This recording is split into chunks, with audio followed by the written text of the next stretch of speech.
Short circuit ಅಂತ ಮಾಡಿದ್ವಿ. ಒಂದು ನಿಮಿಷ, ಅದೇನಾಗುತ್ತೆ, ಇದು ಭಾಳ ಮುಖ್ಯವಾದಂಥ ಸಂದರ್ಭಗಳು ರೆಕಾರ್ಡ್ಗೆ ಹೋಗ್ಬೇಕಾಗುತ್ತೆ. ನಾನು ಖಾಸಗಿ ಆಗೋದು ಅನೇಕ ಬಾರಿ ನನಗೆ ಭಾಳ ಆತ್ಮೀಯರು ಹೇಳ್ತಿದ್ದೆ, ಸ್ವಲ್ಪ ತಾಳ್ಮೆ ಬೇಕು ಬ್ರದರ್ ಅಂತ. ನಾನು ಇವತ್ತು ಯಾವತ್ತೂ ತಾಳ್ಮೆ ಕೆಡಿಸ್ಕೊಳ್ದೇ ಇರೋ ನನ್ನ ರಾಜಕಾರಣ 90ನೇ ಇಸ್ವಿಯಿಂದ ನೋಡಿದ್ದೀನಿ. 94ರಿಂದ ನಾನು ಜೆಡ್ಪಿಯಿಂದ ಬಂದಿದ್ದೀನಿ. ಯಾರಿಗೂ ನಾವು ರಿಯಾಕ್ಟ್ ಮಾಡದೇ ಇರೋರು ಇವತ್ತು ರಿಯಾಕ್ಟ್ ಮಾಡೋವಂಥ ಪರಿಸ್ಥಿತಿ ನಿರ್ಮಾಣ ಆಯಿತು ಅಂದರೆ, ನನಗೂ ನನ್ನ ಸಬ್ಜೆಕ್ಟ್ ಇದ್ದಾಗ ಈ ಸನ್ನಿವೇಶ ನಡೀತಲ್ಲ ಜಾರ್ಜರ್ ಗಾಲಿ ಅಥವಾ ಇದಕ್ಕೆಲ್ಲ ಅಂತೇಳಿ ನನಗೂ ನೋವಾಗಿದೆ. ನನಗೆ ಉತ್ತರ ಹೇಳ್ತಕ್ಕಂಥ ಮನಸ್ಥಿತಿನೇ ಇಲ್ಲ ಆ್ಯಕ್ಚುಲಿ. ಆದರೆ ರೈತರ ವಿಚಾರ, ಬಟ್ ನಮ್ಮ ವಿಜೇಂದ್ರ ಅವರು ಅಧ್ಯಕ್ಷರು, ನನಗೆ ಏನಾಗುತ್ತೆ, ಇರೋದನ್ನು ಇದ್ದಂಗೆ ಹೇಳಬೇಕು. ಅವರು ಸಹ ಒಂದು ರೆಪ್ರೆಸೆಂಟೇಷನ್ ಕೊಡೋಕೆ ಹೋಗ್ತಾರೆ ತುಮಕೂರಿಗೆ, ಬಿತ್ತನೆ ಸ್ಟಾರ್ಟ್ ಆಗಿರಲ್ಲ, ಗೊಬ್ಬರನೇ ಇನ್ನೂ ತೊಗೊಳ್ಳಿಕ್ಕೆ ಬರೋಲ್ಲ ರೈತರು, ಆದರೆ ಕೊಡ್ತಾರೆ. ಇವತ್ತು ಕೇಂದ್ರದಲ್ಲಿ ನಮ್ಮ ಸುರೇಶ್ ಬಾಬು ಏನೋ ಹೇಳಿದ್ರು, ಅವರ ಮಂತ್ರಿಗಳು ಸಪೋರ್ಟ್ ಮಾಡಿದ್ರು ಅಂತ. ಹೌದು, ಮಾವು ಹಾಳಾದಾಗ ಕೇಂದ್ರ ಸರ್ಕಾರದ ಮಂತ್ರಿ ಫಸ್ಟ್ ಟೈಮ್ ಇತಿಹಾಸದಲ್ಲಿ ನಮ್ಮ ರಿಕ್ವೆಸ್ಟ್ಗೆ ಒಂದೇ ದಿವಸ ಸ್ಪಂದಿಸಿ 2ನೇ ದಿವಸಕ್ಕೇ ವಿ.ಸಿ.ನಲ್ಲಿ ಬಂದು ಅಪ್ರೂವ್ ಮಾಡಿಕೊಟ್ಟಂಥವ್ರು 50-50 ರೇಷಿಯೋದಲ್ಲಿ ನಾವು ರೈತರಿಗೆ 45 ಕೋಟಿ ಪರಿಹಾರ ಕೋಲಾರ, ರಾಮನಗರ, ಚಿಕ್ಕಬಳ್ಳಾಪುರ ಕೊಟ್ಟಿದ್ದೀವಿ. ನಾನು ಕ್ಯಾಬಿನೆಟ್ ಹಾಲಿಂದನೇ ಫೋನ್ ಮಾಡಿದ ತಕ್ಷಣ ನೆಕ್ಸ್ಟ್ ಡೇನೇ ಅಪ್ರೂವ್ ಮಾಡಿಕೊಡ್ತೀನಿ ಅಂತ ಅಪ್ರೂವ್ ಮಾಡಿಕೊಟ್ಟವ್ರು. ಅದಾದಮೇಲೆ ಇವ್ರು ಲೆಟ್ರ್ ಬರೆದಾಗ ಆಲ್ರೆಡಿ ಡನ್ ಅಂತ ಬರೆದಿದ್ರು ಅವರು. ಸೊ ನಾನು ಒಂದು ನಿಮಿಷ ಇರಪ್ಪ, ಎಲ್ಲ ನಿಮ್ಮ ಮಂತ್ರಿದೆ, ನಾನು ಮಾತಾಡೋನಾಗ ಸುಮ್ಮನೆ ಇರಬೇಕು ದಯವಿಟ್ಟು. ನಾನು ಸುಮ್ಮನೆ ಇದ್ದಲ್ಲ ನೀನು ಮಾತಾಡಿದಾಗ ದಯವಿಟ್ಟು. ಸೊ ಇವತ್ತು ಶಿವರಾಜ್ ಸಿಂಗ್ ಚೌಹಾಣ್ ಭಾಳ ಸಂಪರ್ಕದಲ್ಲಿದ್ದಾರೆ ನಮಗೂ. ರೈತರ ವಿಚಾರದಲ್ಲಿ ಕೇಳಿದಾಗ ಸ್ಪಂದಿಸ್ತಾರೆ. ನಾನು ಅವರ ಕೇಂದ್ರ ಸರ್ಕಾರ ಅಂತ ಟೀಕೆ ಮಾಡೋಕ್ಕೆ ಹೋಗಲ್ಲ. ಅಂಕಿಅಂಶ ಹೇಳಬೇಕಾದ್ರೆ ಒಂದು ಸ್ವಲ್ಪ ನಿಖರವಾಗಿ ಹೇಳಬೇಕು. ನಾವು ಆತ್ಮಹತ್ಯೆ ಪ್ರಕರಣವನ್ನು ಪ್ರಮೋಟ್ ಮಾಡೋಕ್ಕಲ್ಲ ಸರ್ಕಾರ ಇರೋದು, ಆದಷ್ಟು ಜೀರೋ ಮಾಡಬೇಕು. ಇವತ್ತು 5 ಗ್ಯಾರಂಟಿ ನಮ್ಮ ಸರ್ಕಾರ ಕೊಡ್ಲಿಕ್ಕೆ ಸ್ಟಾರ್ಟ್ ಮಾಡಿದ್ದು ಈ ಥರದೆಲ್ಲ ರೈತರ ಸಮಸ್ಯೆಗೆ ಪರಿಹಾರ ಕೊಡಬೇಕು ಅಂತ. ಯಾವುದೋ ಒಂದು ಕೃಷಿ ಸಾಲ ಮನ್ನಾ ಮಾಡಿದ್ರೆ 10 ಜನಕ್ಕೆ ಸಿಗುತ್ತೆ. ಇದು ಪ್ರತಿ ಹಳ್ಳಿನಲ್ಲಿ ಪ್ರತಿ ಮನೆಗೆ ಇವತ್ತು 56,000 ಕೋಟಿ ಹೋಗುತ್ತೆ ಅಂದರೆ ಅದು ಇಂಡೈರೆಕ್ಟ್ ಆಗಿ ಎಲ್ಲ ರೈತರಿಗೆ, ಎಲ್ಲ ಕುಟುಂಬಗಳಿಗೆ ಸಹಾಯ ಆಗಬೇಕು ಆರ್ಥಿಕವಾಗಿ ಅಂತ. ಇವತ್ತು ತಲಾ ಆದಾಯ ರಾಷ್ಟ್ರದಲ್ಲಿ ಪ್ರಪ್ರಥಮವಾಗಿ ಕರ್ನಾಟಕ ರಾಜ್ಯದ ಹೆಚ್ಚುವರಿ ಇದೆ ಅಂದರೆ ನಮ್ಮ ಸರ್ಕಾರದ ಸೌಲಭ್ಯಗಳು ಮತ್ತು 5 ಗ್ಯಾರಂಟಿಗಳು, ನಾವು ತಾಂತಕ್ಕಂಥ ತೀರ್ಮಾನಗಳು ಅನ್ನೋದನ್ನು ನಾನು ಇಲ್ಲಿ ಹೇಳಬೇಕಾಗತ್ತೆ. ಇವತ್ತು ರೈತರಿಗೆ ನೆಟ್ಟೆ ರೋಗ ಬಂತು ನಮ್ಮ ಸರ್ಕಾರ ಬಂದಾಗ. ಇಂದಿನ ಬೊಮ್ಮಾಯಿ ಸರ್ಕಾರದಲ್ಲಿ ತೀರ್ಮಾನ ಮಾಡಿದ್ನ ಅವ್ರು ಕೊಡಲಿಲ್ಲ ಪೇಮೆಂಟ್ನ, ಗುಲ್ಬರ್ಗಾದಲ್ಲಿ ವಿಜೇಂದ್ರ ಸಾಹೇಬ್ರೆ. ನಾವು ಬಂದ ತಕ್ಷಣವೇ ಅವ್ರು ಘೋಷಣೆ ಮಾಡಿದ್ದರಿಂದ 233 ಕೋಟಿ ನಾವು ಇದನ್ನು ಪರಿಹಾರವನ್ನು ಕೊಟ್ಟಿದ್ದೀವಿ. ಇವತ್ತು ಅನೇಕ ಬೇರೆ ಬೇರೆ ಕಾರಣಕ್ಕೆ ರೈತರ ಸಮಸ್ಯೆ ಬಂದಾಗ ನಮ್ಮ ರೆವಿನ್ಯೂ ಇಲಾಖೆ ಇರ್ಬೋದು, ನಾವಿರ್ಬೋದು, ಸ್ಪಂದಿಸಿ ಅವರಿಗೆ ಕೊಡ್ತಕ್ಕ. ಇವತ್ತು 50 ಲಕ್ಷ ಸಬ್ಸಿಡಿ ಕೊಟ್ಟಿದ್ದೀವಿ ಹಾರ್ವೆಸ್ಟ್ ಕಬ್ಬು, ಶುಗರ್ ಹಾರ್ವೆಸ್ಟ್ ಕಬ್ಗೆ. ಯಾವ್ದಾರ ಇತಿಹಾಸದಲ್ಲಿ ಯಾವ್ದಾರ ರಾಜ್ಯದಲ್ಲಿ ಇದೆಯಾ ಅನ್ನೋದು ನೋಡಬೇಕು. ಸಭಾನಾಯಕರು JDSನ ಬಹಳ ಪ್ರಮುಖರು, ತುಂಬ ಬುದ್ಧಿವಂತರಿದ್ದೀರಾ ನೀವು. ಚಿಕ್ಕನಾಯಕನಹಳ್ಳಿ ಭಾಳ ರೈತರ ಮಧ್ಯದಲ್ಲಿರೋರು ನೀವು. ಯಾಕೆಂದರೆ ನೀವು ಹೊಲ ಉತ್ತಿದ್ರೆಲ್ಲ ಗೊತ್ತಿಲ್ಲ, ನಾನು ಹೊಲ ಉತ್ತಿದ್ದೀನಿ, ಜ್ಞಾನೇಂದ್ರ ಅವರು ಹೊಲ ಉತ್ತವ್ರೆ, ನೀನು ಹೊಲ ಉತ್ತಿ. ಯಾಕೆ ನಿಮ್ಮ ಅಪ್ಪಾರು ಅವಾಗಲೇ ಮಂತ್ರಿ ಆಗಿದ್ರು, ನಿಮ್ಮ ಅಪ್ಪಾರು ಅವಾಗಲೇ ಶಾಸಕರಾಗಿದ್ದರು, ನಮ್ಮಪ್ಪ ಶಾಸಕರಾಗಿರಲಿಲ್ಲ, ಗೊತ್ತಾಯ್ತಾ? ಆದ್ದರಿಂದ ನಾವು ಹೊಲ ಉತ್ತಿದ್ದೀವಿ, ಜಮೀನನ್ನ ಉಳುಮೆ ಮಾಡಿದ್ದೀವಿ, ಗೊಬ್ಬರ ಹಾಕಿದ್ದೀವಿ. ನಮಗೆ ರೈತರದು ಜ್ಞಾನೇಂದ್ರ ಹೇಳ್ದಂಗೆ ಇವತ್ತು ಜ್ಞಾನೇಂದ್ರ ಅವ್ರು ಮಾತನಾಡಿದ್ರು, ಅವ್ರು ಹಿರಿಯ ಶಾಸಕರು ಇದ್ದಾರೆ. ನನಗೇನು ಅನ್ನಿಸ್ಲೇ ಇಲ್ಲ, ಯಾಕೆಂದರೆ ಅವ್ರು ಸತ್ಯ ಹೇಳ್ತಾ ಇದ್ರು. ಒಂದು ಸ್ವಲ್ಪ ಸಣ್ಣ ಪುಟ್ಟ ಟೀಕೆ ಟಿಪ್ಪಣಿ ಮಾಡಬೇಕಾಗತ್ತೆ, ಸರ್ಕಾರದ ಮೇಲೆ ಜವಾಬ್ದಾರಿ ಹೇಳ್ಬೇಕಾಗತ್ತೆ. ಇನ್ನು ಉಳಿದಂಥ ಅನೇಕರು ಮಾತಾಡಿದಾಗಲೂ ನಾನು ನೋಡಿದೆ ಯಾವ್ಯಾವ ರೀತಿ ಮಾತಾಡ್ತಾ ಇದ್ದಾರೆ ನೋಡಿ. ನಮ್ಮ ಬೆಲ್ಲದವರು ನನಗೆ ಗೊತ್ತಿಲ್ಲ, ಡೈರೆಕ್ಟಾಗಿ ತಪ್ಪಿದ್ರೆ ಕ್ಷಮಿಸಬೇಕು. ಅವ್ರು ಡೀಲರ್ ಅಂತ ಹೇಳಿ ನಾನು ಅನ್ಕೊಂಡಿದ್ದೀನಿ. ಯಾಕೆಂದರೆ ಅವರು ಒಂದು ಸ್ವಲ್ಪ ಅಂಕಿಅಂಶ ಕೊಟ್ಟರು, ಅಥವಾ ಡೀಲರ್ ಕಂಪ್ನಿ ಅವ್ರಿಗೆ ಏನಾರ ಇಂಡೈರೆಕ್ಟ್ ಆಗಿ ಯಾರು ಅವ್ರ ಸಂಬಂಧಿಕರು ಇದ್ದಾರೇನೋ ಗೊತ್ತಿಲ್ಲ. ನಾವೇನು ಡೀಲರ್ ಅಲ್ಲ ಅಲ್ಲದೇ ಇದ್ರು ಪರವಾಗಿಲ್ಲ, ನನಗೆ ಗೊತ್ತಿಲ್ಲ. ಯಾಕೆಂದರೆ ಕೆಲವೇ ವ್ಯಾಪಾರಸ್ಥರು ಆಯಿತು ಯಾವುದೋ ರೀತಿನಲ್ಲಿ ಇರ್ಬೋದು ಅಂತ ಅನ್ಕೊಂಡೆ. ಅಲ್ಲಪ್ಪ, ಅಲ್ಲ ಈ ರೀತಿ ಮಾತಾಡಕ್ ಹೋಗ್ಬೇಡ್ರಿ. ಇಲ್ಲ ಅಂದ್ರೆ ಮುಗಿತಲ್ಲ, ನಾನು ಅದನ್ನೇ ಹೇಳಿದೆ. ಇಲ್ಲ ಅಂದ್ರೆ ಮುಗಿತಲ್ಲ, ಯಾಕೆಂದ್ರೆ ಕೆಲವು ಅಂಕಿಅಂಶ ಹೇಳಿದ್ರಲ್ಲ, ಅದರಿಂದ ಹೇಳಿದೆ ಅಷ್ಟೇ. ಡಿಪಾರ್ಟ್ಮೆಂಟ್ ಆಫ್ ಫರ್ಟಿಲೈಸರ್ ದಿಂದ ಡಾಟಾ ತರಿಸಿ ನಾ ಮಾತಾಡಿದ್ದೇನೆ, ತಪ್ಪೇನಿಲ್ಲ. ನಾನು ಹೇಳಿದೆ ಇಲ್ಲ ಅಂದ್ರೆ ಮುಗೀತು, ಅದೇನು ನಾನು ನೇರವಾಗಿ ಅಪಾರ್ಥ ಮಾಡಿಲ್ಲ. ನಮಗೇನೋ ಅನಿಸ್ತಾ ಇದೆ, ನೀವು ಯಾವ್ದೋ ಡೀಲರ್ ಇನ್ಫ್ಲೂಯೆನ್ಸ್ ಬೇರೆ ಇನ್ಫ್ಲೂಯೆನ್ಸ್ ತಂದು ಈ ರೀತಿ ರಾಜ್ಯದ ಪರಿಸ್ಥಿತಿ ಮಾಡಿರಂತೆ ಅನಿಸ್ತಾ ಇದೆ. ಗೊತ್ತಿಲ್ಲ, ಇದ್ರೆ ಇಲ್ಲ ಅಂದ್ರೆ ಇಲ್ಲ. ಸೊ ಪ್ರತಿ ವರ್ಷ ರಾಜ್ಯದಲ್ಲಿ ಅಲೋಕೇಶನ್ ಕಳಿಸ್ತೀವಿ, ಯಾವುದೇ ಸರ್ಕಾರ ಇರಲಿ, ರಾಜ್ಯದಲ್ಲಿ ರಾಷ್ಟ್ರದಲ್ಲಿ. ನಾವು 12,95,000 ನಮ್ಮ ರಾಜ್ಯಕ್ಕೆ ಬೇಕು ಅಂತ ಕಳಿಸಿದ್ವಿ. ಆದರೆ ಅಲೋಕೇಶನ್ನ ಫೈನಲೈಸ್ ಮಾಡೋನಾಗ ಅವರು 11,17,000 ಮಾಡಿದ್ದಾರೆ. 11,95,000 ಮೆಟ್ರಿಕ್ ಟನ್ನನ್ನು ನಮ್ಮ ರಾಜ್ಯಕ್ಕೆ ಬೇಕು ಹಿಂಗಾರು ಮುಂಗಾರಿಗೆ ಏಪ್ರಿಲಿಂದ ಸೆಪ್ಟೆಂಬರ್ವರೆಗೆ ಅನ್ನೋದನ್ನು ಮಾಹಿತಿಯನ್ನು ನಮ್ಮ ಸರ್ಕಾರ ಕೇಂದ್ರಕ್ಕೆ ಕಳಿಸಿರ್ತಕ್ಕಂಥದ್ದು. ಆದರೆ ಅವರು ಎಲ್ಲ ರಾಜ್ಯಕ್ಕೆ ಅಲೋಕೇಶನ್ ಮಾಡೋವಂಥ ಸಂದರ್ಭದಲ್ಲಿ ಅಲ್ಲೇ 70,000-80,000 ಕಡಿಮೆ ಮಾಡಿ 11,17,000 ಮೆಟ್ರಿಕ್ ಟನ್ನನ್ನು ನಮಗೆ ಅಲೋಕೇಶನ್ ಕೊಟ್ಟಿದ್ದಾರೆ. ಅದು ಒಂದು ಭಾಗ. ಎರಡನೇದು, ಈ ವರ್ಷ 1 ತಿಂಗಳು ಮುಂಗಾರು ಬೇಗ ಆಯಿತು. ಮಳೆ ಏಪ್ರಿಲಿಂದನೇ ಸ್ಟಾರ್ಟ್ ಆಯಿತು, ಮೇಯಿಂದನೇ ಸ್ಟಾರ್ಟ್ ಆಯಿತು. ಡ್ಯಾಮ್ ನೀರು ಜೂನ್ನಲ್ಲೇ ಬಿಟ್ಟು ಜುಲೈ ಆಗಸ್ಟಲ್ಲಿ ನೀರು ಬಿಡಬೇಕಾದ್ದು ಜುಲೈ ಮೊದಲನೇ ವಾರದಲ್ಲೇ ಜೂನ್ ಎಂಡಲ್ಲೇ ಆಯಿತು. ನಮ್ಮ KRS ಅಲ್ಲಿ 93 ವರ್ಷದ ನಂತರ ಜೂನ್ನಲ್ಲಿ ಫಸ್ಟ್ ಟೈಮ್ ನಾವು ತುಂಬಿ ಬಾಗ್ನ ಹರಿಸಿದ್ವಿ. ಫಸ್ಟ್ ಟೈಮ್ 93 ವರ್ಷದ ಡ್ಯಾಮ್ದ ಇತಿಹಾಸದಲ್ಲಿ ಜೂನ್ನಲ್ಲಿ ಮಾಡಿ. ಇದೆಲ್ಲ ಪ್ರಕೃತಿ, ನಮ್ಮ ಕೈಲಿಲ್ಲ. ಸೊ ಯಾವಾಗ ಮಳೆ ಬರುತ್ತೆ ಆವಾಗ ಬಿತ್ತನೆಗೆ ಹೋಗ್ತಾರೆ. ಪ್ರತಿ ವರ್ಷ ನಾವು ಅವರೇಜ್ ಮಾಡಿರ್ತೀವಿ, ಏಪ್ರಿಲ್ಗೆ ಹೋಗ್ಬೋದು, ಮೇಗೆ ಹೋಗ್ಬೋದು, ಜೂನ್ಗೆ ಹೋಗ್ಬೋದು. ಈ ಭಾಗದಲ್ಲಿ ಇದನ್ನು ಹಾಕ್ತಾರೆ, ಆ ಭಾಗದಲ್ಲಿ ಜೋಳ ಹಾಕ್ತಾರೆ, ಪೇಡೆ ಹಾಕ್ತಾರೆ ಅಂತ. ಯಾವುದೋ ಒಂದು ಸಂದರ್ಭದಲ್ಲಿ ಈ ಥರ ಮುಂಗಾರು ಬೇಗ ಆದಾಗ ಅವ್ರಿಗೆ ಯಾವ್ದು ಅನುಕೂಲ ಆಗುತ್ತೆ ಹಾಕ್ತಾರೆ. ನಾವು ಪ್ರಕೃತಿನ, ರೈತರನ್ನ ನಾವು ಹೇಳಿದ್ದೇ ಹಾಕಬೇಕು. ಈ ತಿಂಗಳು ನೀವು ಹಾಕ್ತೀನಿ ಅಂದಿದ್ರಿ, ಈ ತಿಂಗಳು ಯಾಕೆ ಹಾಕಿದ್ರಿ, ಈ ತಿಂಗಳು ನಾವು ಕೊಡೋಕ್ಕಾಗಲ್ಲ ಅಂತ ಹೇಳೋಕ್ಕಾಗಲ್ಲ. ಅವ್ರು ಏನು ಮಾಡ್ತಾರೆ ಅದಕ್ಕೆ ನಾವು ತಯಾರಾಗಬೇಕಾಗುತ್ತೆ. ಆ ಕ್ಷಣದಲ್ಲಿ ನಾಳೆ ಅವ್ರು ಮಾಡಿದ್ರೆ ನಾಳೆಗೆ ನಾವು ತಯಾರಾಗಬೇಕಾಗುತ್ತೆ. ನಾವು ಕಳೆದ ಏಪ್ರಿಲಿಂದ ಇಲ್ಲಿವರೆಗೆ ಡಿವಿಷನ್ ವೈಸು 2-3 ಬಾರಿ ನಾವು ವಿಡಿಯೋ ಕಾನ್ಫರೆನ್ಸ್ ಮಾಡಿದ್ವಿ. 1 ಬಾರಿ ಫಿಸಿಕಲಿ ನಾನು ರಿವ್ಯೂ ಮಾಡಿದ್ವಿ. ನಮ್ಮ ಅಧಿಕಾರಿಗಳು ಪ್ರತಿ ವಾರ ಎಲ್ಲ ಅಧಿಕಾರಿಗಳ ಜೊತೆ ಮೀಟಿಂಗ್ ಮಾಡಿ, ನಮ್ಮ ಮುಖ್ಯಮಂತ್ರಿಗಳು DC CO ಕಾನ್ಫರೆನ್ಸ್ ಮಾಡಿದಾಗ ನಾನು ಅದರಲ್ಲಿ ಮುಖ್ಯಮಂತ್ರಿಯವ್ರ ಕೆಲೆ ಎಲ್ಲ DC COಗೆ ಹೇಳಿಸಿದ್ದೀನಿ, ನಾನು ಮಾತಾಡಿದ್ದೀನಿ. ನಾನೆಲ್ಲ DC SP ಅವ್ರಿಗೆ ಮಾತಾಡಿದ್ದೀನಿ. ಈ ಬಾರಿ ಎಲ್ಲ ಪ್ರತಿ 2 ಬಾರಿಗಿಂತ 100 ಪಟ್ಟು ನಾವು 10-20% ಎಫರ್ಟ್ ಹಾಕಿದರೆ ಈ ಬಾರಿ 100% ಎಫರ್ಟ್ ಹಾಕಿದ್ವಿ. ನಾನು ನಮ್ಮ ಇಲಾಖೆ ನಮ್ಮ ಮುಖ್ಯಮಂತ್ರಿಗಳನ್ನೂ ನಾವು ಉಪಯೋಗಿಸ್ಕೊಂಡಿದ್ವಿ. ಕೇಂದ್ರಕ್ಕೆ ಮುಖ್ಯಮಂತ್ರಿಯವರು ಲೆಟ್ರ್ ಬರೆದಿರೋದು, ನಾನು ಲೆಟ್ರ್ ಬರೆದಿರೋದಲ್ದಲೇ ನಮ್ಮ ಇಲಾಖೆಯವರು ಪ್ರತಿ ವಾರ ಕೇಂದ್ರದ ಡೈರೆಕ್ಟರ್, ಫರ್ಟಿಲೈಸರ್ ಡೈರೆಕ್ಟರ್ ಜೊತೆ ಸಂಪರ್ಕದಲ್ಲಿರ್ತಾರೆ, ವಿಡಿಯೋ ಕಾನ್ಫರೆನ್ಸಲ್ಲಿ ಇರ್ತಾರೆ. ನಾವು ಕಡಿಮೆ ಎಫರ್ಟ್ ಹಾಕಿಲ್ಲ. ಹೇಳಿದ್ರು ನಮ್ಮ ವಿಜೇಂದ್ರ ಅವರು, ಕೆಲವರು ಹೇಳಿದ್ರು, ಸೊ ಬರೀ ಅರ್ಬನ್ ಕಡೆ ಗಮನ ಹರಿಸಬಾರ್ದು, ಹಳ್ಳಿ ಕಡೆ ಹೋಗ್ಬೇಕು ಅಂತ. ನಾವು ರೈತರ ಕುಟುಂಬದಿಂದ ಬಂದಿರೋದ್ರಿಂದ, ಅದರಲ್ಲೂ ಕಾಂಗ್ರೆಸ್ ಪಕ್ಷ, ನಮ್ಮ ಸರ್ಕಾರ, ಸಿದ್ದರಾಮಯ್ಯನವ್ರ ಸರ್ಕಾರ ರೈತರ ಬೆನ್ನೆಲುಬು ನಿಂತ್ಕೊಳ್ಳೋಕ್ಕೋಸ್ಕರ ಈ ಬಾರಿ ಇಷ್ಟನ್ನು ನಾವು ಎಫರ್ಟನ್ನು ಹಾಕ್ತೀವಿ. ಆದರೆ ಕೊನೆಗೆ ಇಷ್ಟೆಲ್ಲ ನಾವು ಎಫರ್ಟ್ ಹಾಕಿದ್ರೂ ನಾನು ಯಾಕೆ ಗೊಬ್ಬರ ತೊಂದರೆ ಎಲ್ಲ ಮಾಡ್ತೀವಿ ಅಂತ ನಾನು ಅರ್ಲಿ ಹೇಳಿದ್ದೆ, ಸತ್ಯ ಇಲ್ಲ ಅಂತ ಹೇಳಲ್ಲ. ಆದರೆ DAPನ ಕೇಂದ್ರ ಸರ್ಕಾರ ನಮಗೆ DAPನ ಕಡಿಮೆ ಯೂಸ್ ಮಾಡಿ ಅಂತ ಅವರಿಂದ ನಮಗೆ ಕಳಿಸಿದಂಥ ಅಭಿಪ್ರಾಯ. ಮೋದಿಯವರು ಸಹ ವಿಡಿಯೋ ಮಾಡಿ ಒಂದು ರಿಲೀಸ್ ಮಾಡಿದ್ದಾರೆ, DAP ಮತ್ತು ಯೂರಿಯಾನ ಕಡಿಮೆ ಯೂಸ್ ಮಾಡಿ. 2-3 ಕಾರಣ ಇದೆ.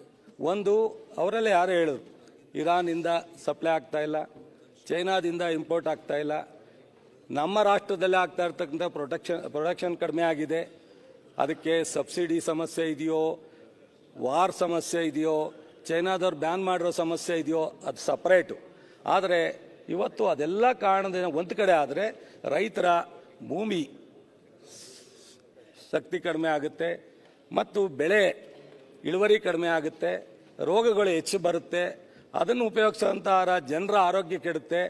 ಸೊ ಇದನ್ನು ಕೆಮಿಕಲ್, ತಾವು ಹೇಳಿದ್ರಲ್ಲ, ಕೆಮಿಕಲ್ನ ಕಡಿಮೆ ಯೂಸ್ ಮಾಡಬೇಕು ಅನ್ನೋದು ಕಳೆದ 2-3 ವರ್ಷದಿಂದ ಕೇಂದ್ರದಲ್ಲೂ ಸಹ ICAR ಅಲ್ಲಿ ಯೂನಿವರ್ಸಿಟಿನಲ್ಲಿ ನಡೀತಾ ಇರ್ತಕ್ಕಂಥ ರಿಸರ್ಚ್ ಬ್ಯಾಕ್ಗ್ರೌಂಡಲ್ಲಿ ನಡೀತಾ ಇದೆ. ನಾನು ಅದಕ್ಕೆ ಪೂರಕವಾಗಿ ಕೇಂದ್ರ ಸರ್ಕಾರದ ಅಭಿಪ್ರಾಯನ ನಾವು ಸಹ ಅದಕ್ಕೆ ಸ್ಪಂದಿಸಬೇಕು ಅಂತೇಳಿ ಮುಖ್ಯಮಂತ್ರಿಗಳಿಗೆ ಪತ್ರ ಬರೆಸಿದ್ದೀವಿ, CEO DC ಅವ್ರಿಗೆ ಹೇಳಿಸಿದ್ದೀವಿ. ಸೊ DAPನ 70,000 ಮೆಟ್ರಿಕ್ ಟನ್ ಕಡಿಮೆ ಉಪಯೋಗಿಸ್ತು. 70,000 ಮೆಟ್ರಿಕ್ ಟನ್ನನ್ನು ಕಡಿಮೆ ಉಪಯೋಗಿಸ್ತಕ್ಕಂಥ ರೈತರಿಗೆ ಪಾಂಪ್ಲೆಟ್ ಹಾಕ್ತೋ, ಆಲ್ಟರ್ನೇಟ್ ಗೊಬ್ಬರ ಉಪಯೋಗಿಸಿ ಅಂತ ಹೇಳ್ದೋ, ಇದನ್ನೆಲ್ಲ. ಇವತ್ತು ಯೂರಿಯಾನು ಸಹ ನಾವು ಪ್ರಾರಂಭದಲ್ಲಿ ನಮ್ಮ ಹತ್ರ ಇದೆ, ಕೊಡ್ತೀವಿ, ನೀವು ಆದರೆ ಹಂತ ಹಂತವಾಗಿ ಉಪಯೋಗಿಸಿ. ನ್ಯಾನೋ ಯೂರಿಯಾಕ್ಕೂ ಸಹ ಶಿಫ್ಟ್ ಆಗಿ ಮುಂದೆ ದಿನಗಳಲ್ಲಿ ಒಂದು 2-3 ವರ್ಷ ಆದಾಗ ಕಡಿಮೆ ಆಗುವಂಥ ಅವಕಾಶ ಇದೆ ಅಂತ ಹೇಳಿ ಎಲ್ಲ ರೈತರು ಸಮಾಧಾನವಾಗಿರೋ ಟೈಮ್ನಲ್ಲಿ ನೀವು ರಾಜಕಾರಣ ಮಾಡಿಬಿಟ್ರಿ. ಯಾಕೆ ಮಾಡಿದ್ರೋ ಏನು ಮಾಡಿದ್ರೋ ನಂಗೆ ಗೊತ್ತಿಲ್ಲ.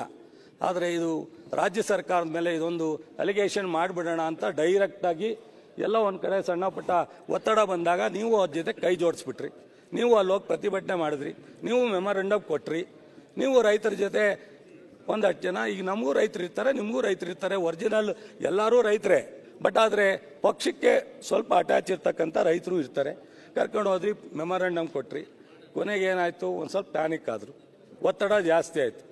ನಾನು ಅಲ್ಲಿವರೆಗೆ ಇವತ್ತು ಏನು 2,20,000 ಕಡಿಮೆ ಇದ್ರೂ ಮ್ಯಾನೇಜ್ ಮಾಡ್ತಕ್ಕಂಥ ಪ್ಲ್ಯಾನನ್ನು ನಾವು ನಮ್ಮ ಅಧಿಕಾರಿಗಳು ನಮ್ಮ ಮುಖ್ಯಮಂತ್ರಿಗಳ ಜೊತೆ ಮಾತನಾಡಿ, ಶಿವರಾಜ್ ಸಿಂಗ್ ಚೌಹಾಣ್ ನಡ್ಡಾ ಅವ್ರ ಹತ್ರ ಮಾತಾಡಿ ಎಲ್ಲ ಅಧಿಕಾರಿಗಳ ಜೊತೆ ಪ್ಲ್ಯಾನ್ ಮಾಡ್ಕೊಂಡು ಹೋಗ್ತಾ ಇದ್ದೋ. ನೀವು ಈ ವಿಚಾರನ ಬೀದಿಗೆ ಬರದೇ ಇದ್ದರೆ, ರಾಜಕಾರಣನ ಉಪಯೋಗಿಸ್ತಾ ಇದ್ದರೆ ಇವತ್ತು ಈ ಸಮಸ್ಯೆನೇ ಬರ್ತಾ ಇರಲಿಲ್ಲ, ಮಾಡ್ತಾ ಇದ್ದು. ಅದ್ರ ಕೊನೆಗೆ ನೀವೆಲ್ಲ ಬಂದಾಗ ನಾನೇನು ಮಾಡಬೇಕಾಯ್ತು, ಏನು ವಾಸ್ತವ ಸತ್ಯ ಇದೆ ಅದನ್ನು ಹೇಳ್ಬೇಕಾಗುತ್ತೆ. ಆವಾಗ ನಾನು ನೇರವಾಗಿ ಮುಖ್ಯಮಂತ್ರಿಗಳಿಗೆ ಪತ್ರ ಬರೆಸ್ತಾ, ನಾನು ಸಹ ಈ ಶಾರ್ಟೇಜ್ ಇದೆ, ಸೊ ಇಷ್ಟೆಲ್ಲ ಏರಿಯಾ 2 ಲಕ್ಷ ಹೆಕ್ಟೇರ್ಸ್ ಜಾಸ್ತಿ ಆಗಿದೆ ಜೋಳ. ಕೆಲವರು ಹೇಳ್ತಾರೆ ನೀವು ಮೊದಲೇ ಪ್ಲಾನ್ ಮಾಡಬೇಕಾಯ್ತು ಅಂತ. ರೈತರು ಮಲಗಿದ್ದಾಗ ಒಂದು ತಲೆ ಒಳಗೆ ಯೋಚನೆ ಮಾಡಿರ್ತಾರೆ, ಬೆಳಿಗ್ಗೆ ಇದ್ದಾಗ ಇನ್ನೊಂದು ಬೆಳೆ ಹಾಕ್ತಾರೆ. ಅವ್ರಿಗೆ ಯಾವ್ದು ಅನುಕೂಲ ಆಗುತ್ತೆ, ಅಲ್ಲಿ ವಾತಾವರಣ ಯಾವುದಿರುತ್ತೆ, ಮಳೆ ಯಾವಾಗ ಬರುತ್ತೆ ಅದನ್ನು ನೋಡಾಕ್ತಾರೆ. ಸುರೇಶ್ ಅಣ್ಣ ನೀನು ರೈತ ಅಲ್ಲ ಪಾಪ, ನಿನಗೆ ಗೊತ್ತಿಲ್ಲ. ಒಳ್ಳೇದು ಹವಾಮಾನ ವರದಿ ಇಲ್ವಾ ಸ್ವಾಮಿ ನಿಮ್ಮ ಸರ್ಕಾರದಲ್ಲಿ? ಅದ್ರ ರಿಪೋರ್ಟ್ ನಿಮಗೆ ಬರಲ್ವೇನ್ರಿ? ಹೇಳ್ತೀನಿ, ಹವಾಮಾನ ವರದಿ ಮೊದಲೇ ಎಷ್ಟು ಮಳೆ ಆಗುತ್ತೆ ಅದೆಲ್ಲ ನಿಮ್ಮ ಹತ್ರ ಮಾಹಿತಿ ಇರಲ್ವ ಮುಂಚೆನೆ? ಅದೆಲ್ಲ ತಗೊಂಡು ನೀವು ರೆಡಿ ಇರಬೇಕು ಅಂತ ಹೇಳ್ತಾ ಇರೋದು ನಾವು. ದಯವಿಟ್ಟು ನಾನು ಹೇಳದ್ದು ನೀವು ರೈತರಲ್ಲ ಅಂತ ಹೇಳಿದೆ ಅಷ್ಟೇ. ನಾನೇನು ನಿನ್ಗೆ ಗೊತ್ತು ಮಂತ್ರಿಗಳೇ, ಅವ್ರು ರೈತರಾಗಿರ್ಲಿ ಇಲ್ಲದಿರ್ಲಿ, ನಾವೀಗ ನೀವು ಉತ್ತರ ಕೊಡಿ. ಸರ್ಕಾರ ಮಳೆ ಯಾವಾಗ ಬರುತ್ತೆ, ಹವಾಮಾನ ವರದಿ ಏನಿದೆ ಅದ್ರ ಮೇಲೆ ಅವ್ರು ತಯಾರಾಗಿರ್ಬೇಕು ಅಂತ. ರೈತರು ಮಳೆ ಯಾವಾಗ ಬರುತ್ತೆ ಅನ್ನೋದನ್ನ ನಮಗೂ ಗೊತ್ತಿರುತ್ತೆ. ಆದರೆ ಬೆಳೆನ ಯಾವುದು ಅವ್ರಿಗೆ ಬೇಗ ಮಳೆ ಬಂದರೆ ಯಾವ್ದು ಹಾಕಬೇಕು, ಲೇಟಾಗಿ ಮಳೆ ಬಂದರೆ ಹಾಕಬೇಕು ಅನ್ನೋದನ್ನು ಅವ್ರು ಯಾರಿಗೂ ಅಡ್ವಾನ್ಸಾಗಿ ಹೇಳಲ್ಲ. ಅವ್ರಿಗೆ ಯಾವ್ದು ಅನುಕೂಲ ಆಗುತ್ತೆ ಆ ಬೆಳೆನ ಹಾಕ್ತಾರೆ. ಅದು ಒಂದು ಕಡೆ. ಒಂದೇ ಬಾರಿ ಸಬ್ಸಿಡಿ ಬಿತ್ತನೆ ಕೊಡ್ತಕ್ಕಂಥದ್ದು ಒಂದೇ ಬಾರಿ. ಆದರೆ ಕಳೆದ ಬಾರಿಯಿಂದ ನಮ್ಮ ಮುಖ್ಯಮಂತ್ರಿಗಳು ರೈತರ ವಿಚಾರದಲ್ಲಿ ನೀವು ಹಂಗೆ ಮಾಡಬೇಡಿ, ಅಡಿಷನಲ್ಲ ಬೇಕಾದ್ರೆ ಫೈನಾನ್ಸಲ್ಲಿ ಕೊಡೋಣ. ಈಗ ಧಾರವಾಡದಲ್ಲಿ ಹೆಚ್ಚು ಮಳೆ ಬಿದ್ದು ಬಿತ್ತನೆ ಹೋದಾಗ ಮತ್ತೆ ಬಿತ್ತನೆ ಕೊಟ್ಟಿದ್ದೀವಿ ಲಾಸ್ಟ್ ಇಯರ್, ನಿಮ್ಗೆ ಗೊತ್ತಿರಬೇಕು. ನನ್ನಷ್ಟಿಗೆ ಬಿತ್ತನೆ ಹೋದಾಗ ಒಂದೇ ಬಾರಿ ಕೊಡೋದು, ಹಿಂದೆಲ್ಲ ಒಂದೇ ಬಾರಿ ಕೊಟ್ಟಿರೋದು. ಈ ಬಾರಿ ಲಾಸ್ಟ್ ಬಾರಿ 2 ಬಾರಿ ಬಿತ್ತನೆ ಕೊಟ್ಟಿದ್ದು. ನಮಗೆ ರೈತರ ವಿಚಾರ ಬಂದಾಗ ಅತ್ಯಂತ ಸ್ಪಂದನೆ ಮಾಡಿ ಅವ್ರಿಗೆ ಸ್ಪಂದಿಸಬೇಕು ಅನ್ನೋದು ನಮ್ಮೆಲ್ಲರ ಜವಾಬ್ದಾರಿ, ನಮ್ಮ ಸರ್ಕಾರದ್ದು, ನಂದು, ಮುಖ್ಯಮಂತ್ರಿಗಳದ್ದು, ನಮ್ಮ ಕಾಂಗ್ರೆಸ್ ಜವಾಬ್ದಾರಿ. ನಾವು ಆ ವಿಚಾರದಲ್ಲಿ ಯಾವತ್ತೂ ಮೈಮರ್ತಿಲ್ಲ. ಮತ್ತು ಅಧಿಕಾರಿಗಳ ಜೊತೆ ಮೀಟಿಂಗ್ ಮಾಡೋದಾಗಲಿ, ಟೂರ್ ಮಾಡೋದಾಗಲಿ, ರಿವ್ಯೂ ಮಾಡೋದಾಗಲಿ, ಕೇಂದ್ರ ಸರ್ಕಾರ ಜೊತೆ ಸಂಪರ್ಕ ಇರೋದಾಗಲಿ ಇಲ್ಲ. ಆದರೆ ಅಲ್ಟಿಮೇಟ್ ಕೊನೆಗೆ ಏನಾಯಿತು, ರಿಸಲ್ಟು ನಮಗೆ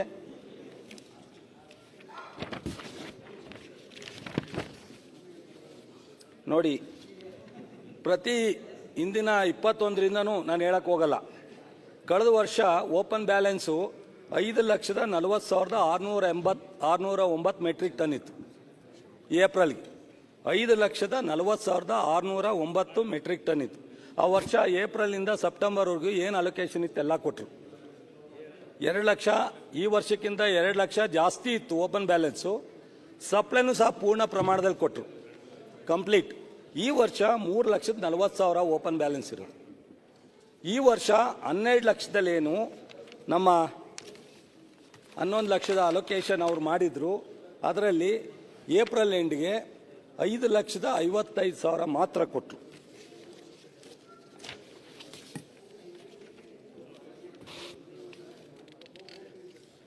$5,55,000 ಮಾತ್ರ ಕೊಟ್ಟರು. ಒಂದು ಸೆಕೆಂಡ್.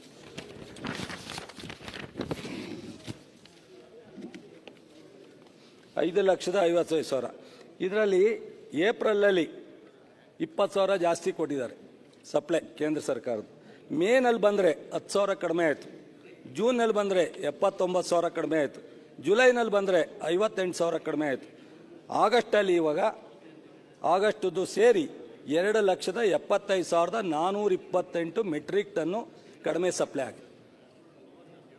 ಇದನ್ನು ನೀವು ಸಫಿಷಿಯೆಂಟಾಗಿ ಕೊಟ್ಟಿದ್ದಾರೆ. ಸಫಿಷಿಯೆಂಟಾಗಿ ಏರಿಯಾ 2 ಲಕ್ಷ ಜಾಸ್ತಿ ಆಗಿರಲಿ, ಬೇಗ ಮುಂಗಾರು ಆಗಿರಲಿ, ಡ್ಯಾಮ್ ನೀರು ಬೇಗ ಬಿಟ್ಟಿರಲಿ, ಎಷ್ಟೇ ಸಮಸ್ಯೆ ಇದ್ದರೂ ಈ 2,75,428. ನೀವು ಬೇಕಾದರೆ ನಾಳೆ ನಿಮ್ಮ ಕೇಂದ್ರದ ಫರ್ಟಿಲೈಸರ್ ಮಿನಿಸ್ಟರ್ ಆಫೀಸ್ಗೆ ಫೋನ್ ಮಾಡಿ, ಇದರಲ್ಲಿ ಏನಾದ್ರು ಸತ್ಯ ಇದ್ರೆ ನೀವು ಹೇಳಿದ ಪನಿಷ್ಮೆಂಟ್ ನಾನು ಒಳಗಾಗ್ತೀನಿ. ಅಲ್ಲಲ್ಲ, ಸುಳ್ಳಿದ್ರೆ ಸತ್ಯನೇ ಇದ್ರೆ ನೀವು ಹೇಳಿದ ಪನಿಷ್ಮೆಂಟ್ ನಾನು ಒಳಗೆ. ನೀವೇನು ಇಲ್ಲೇನು ಈಗ ನೀವು ಫರ್ಟಿಲೈಸರ್ ಬಗ್ಗೆ ನೀವು ಇವರಿಂದ ತಗೊಂಡಿದ್ದೀರಿ. ನಾನು ಕೇಂದ್ರ ಸರ್ಕಾರದ್ದು ಪ್ರತಿ ದಿವಸ ಏನು ಬರುತ್ತೆ ಅದನ್ನು ನಾವು ಡೀಟೇಲ್ ತಗೊಳ್ತೀವಿ. ಕೇಂದ್ರ ಸರ್ಕಾರದ ಇದು ಒಟ್ಟು ಏಪ್ರಿಲಿಂದ ಈ ಸೆಪ್ಟೆಂಬರ್ ಎಂಡ್ ಒಳಗಡೆ ಬರಬೇಕಾಗಿರ್ತಕ್ಕಂಥ ಬ್ಯಾಲೆನ್ಸು ಬಾಕಿ 2,75,428 ಮೆಟ್ರಿಕ್ ಟನ್ನು ನಮಗೆ ಬರಬೇಕು. ಇಷ್ಟೆಲ್ಲ ಇದ್ರೂ ನಾವು 2008ರಲ್ಲಿ ಅವರೇ ಹೇಳಿದ್ರು ಗೋಲಿಬಾರ್ ಆಗಿತ್ತು ಅಂತ. ಇವತ್ತು ಇಷ್ಟೊಂದು ದೊಡ್ಡ ಪ್ರಮಾಣದ ಬಾಕಿ ಇದ್ದು 2 ಲಕ್ಷ ಮೇಜು ಏರಿಯಾ ಜಾಸ್ತಿ ಆಗಿದ್ದು 1-1.5 ತಿಂಗಳು ಮುಂಗಾರು ಬೇಗ ಪ್ರಾರಂಭ ಆಗಿ ಇಷ್ಟೆಲ್ಲ ಸಮಸ್ಯೆ ಆದರೂ ಸಹ ನಾವು ಇಲ್ಲಿವರೆಗೂ ಭಾಳ ಎಚ್ಚರಿಕೆಯನ್ನು ವಹಿಸಿ ಕಂಟ್ರೋಲ್ ಮಾಡ್ಕೊಂಡು ಇವತ್ತು ಗೊಬ್ಬರನ ಸಪ್ಲೈ ಮಾಡ್ತೀವಿ. ಜೊತೆಗೆ ಇಲ್ಲಿ ಓಪನ್ ಬ್ಯಾಲೆನ್ಸ್ ಆಗಲಿ, ಕಂಪ್ನಿಗಳು ನೇರವಾಗಿ ಕಂಪ್ನಿಗೆ ಕೊಡ್ತಾರೆ ಕೇಂದ್ರ ಸರ್ಕಾರ, ಕಂಪ್ನಿಗಳು ಹೋಲ್ಸೇಲು ರಿಟೇಲ್ನವ್ರು ಕೊಡ್ತಾರೆ. ಈಗ ಮಂಗಳೂರಿನಲ್ಲಿ ಇರ್ತಕ್ಕಂಥ ದುಡ್ಡು ಕೊಟ್ಟು ತೊಗೊಂಡಿರ್ತಕ್ಕಂಥ ಅಂಗಡಿಯವರು ನಾನು ಬೆಂಗಳೂರು ಶಿಫ್ಟ್ ಮಾಡೋದನ್ನು ಮಾಡಲ್ಲ.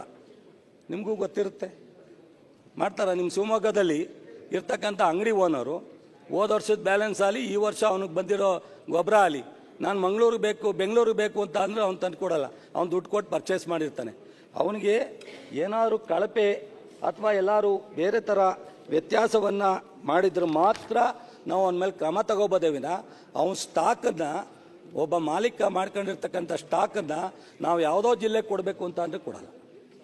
ಸೊ ನಾವು ಬಫರ್ ಸ್ಟಾಕ್ ಇರತಕ್ಕಂಥ ಪ್ಯಾಕ್ಸಿಗೆ ಕೊಡ್ತಕ್ಕಂಥ ಒಂದಷ್ಟು ಲಿಮಿಟಲ್ಲೇ ಎಲ್ಲೆಲ್ಲಿಗೆ ಬರ್ತಾ ಇರ್ತಕ್ಕಂಥದ್ದನ್ನು ಕಂಪ್ನಿ ಮೂಲಕ ಹೇಳಿ ಇಲ್ಲಿ ಕಳಿಸಿ ಅಲ್ಲೇ ಕಳಿಸಿ ಅಂತ ಹೇಳ್ತಕ್ಕಂಥದ್ದು ಮಾಡಿ 100% ಗೊಬ್ಬರನ ಇಂಪೋರ್ಟ್ ಮಾಡೋದಾಗಲಿ, ರೇಟ್ ಫಿಕ್ಸ್ ಮಾಡೋದಾಗಲಿ, ಸಪ್ಲೈ ಮಾಡೋದಾಗಲಿ ಎಲ್ಲ ಅಧಿಕಾರ ಕೇಂದ್ರ ಸರ್ಕಾರಕ್ಕಿರುತ್ತೆ.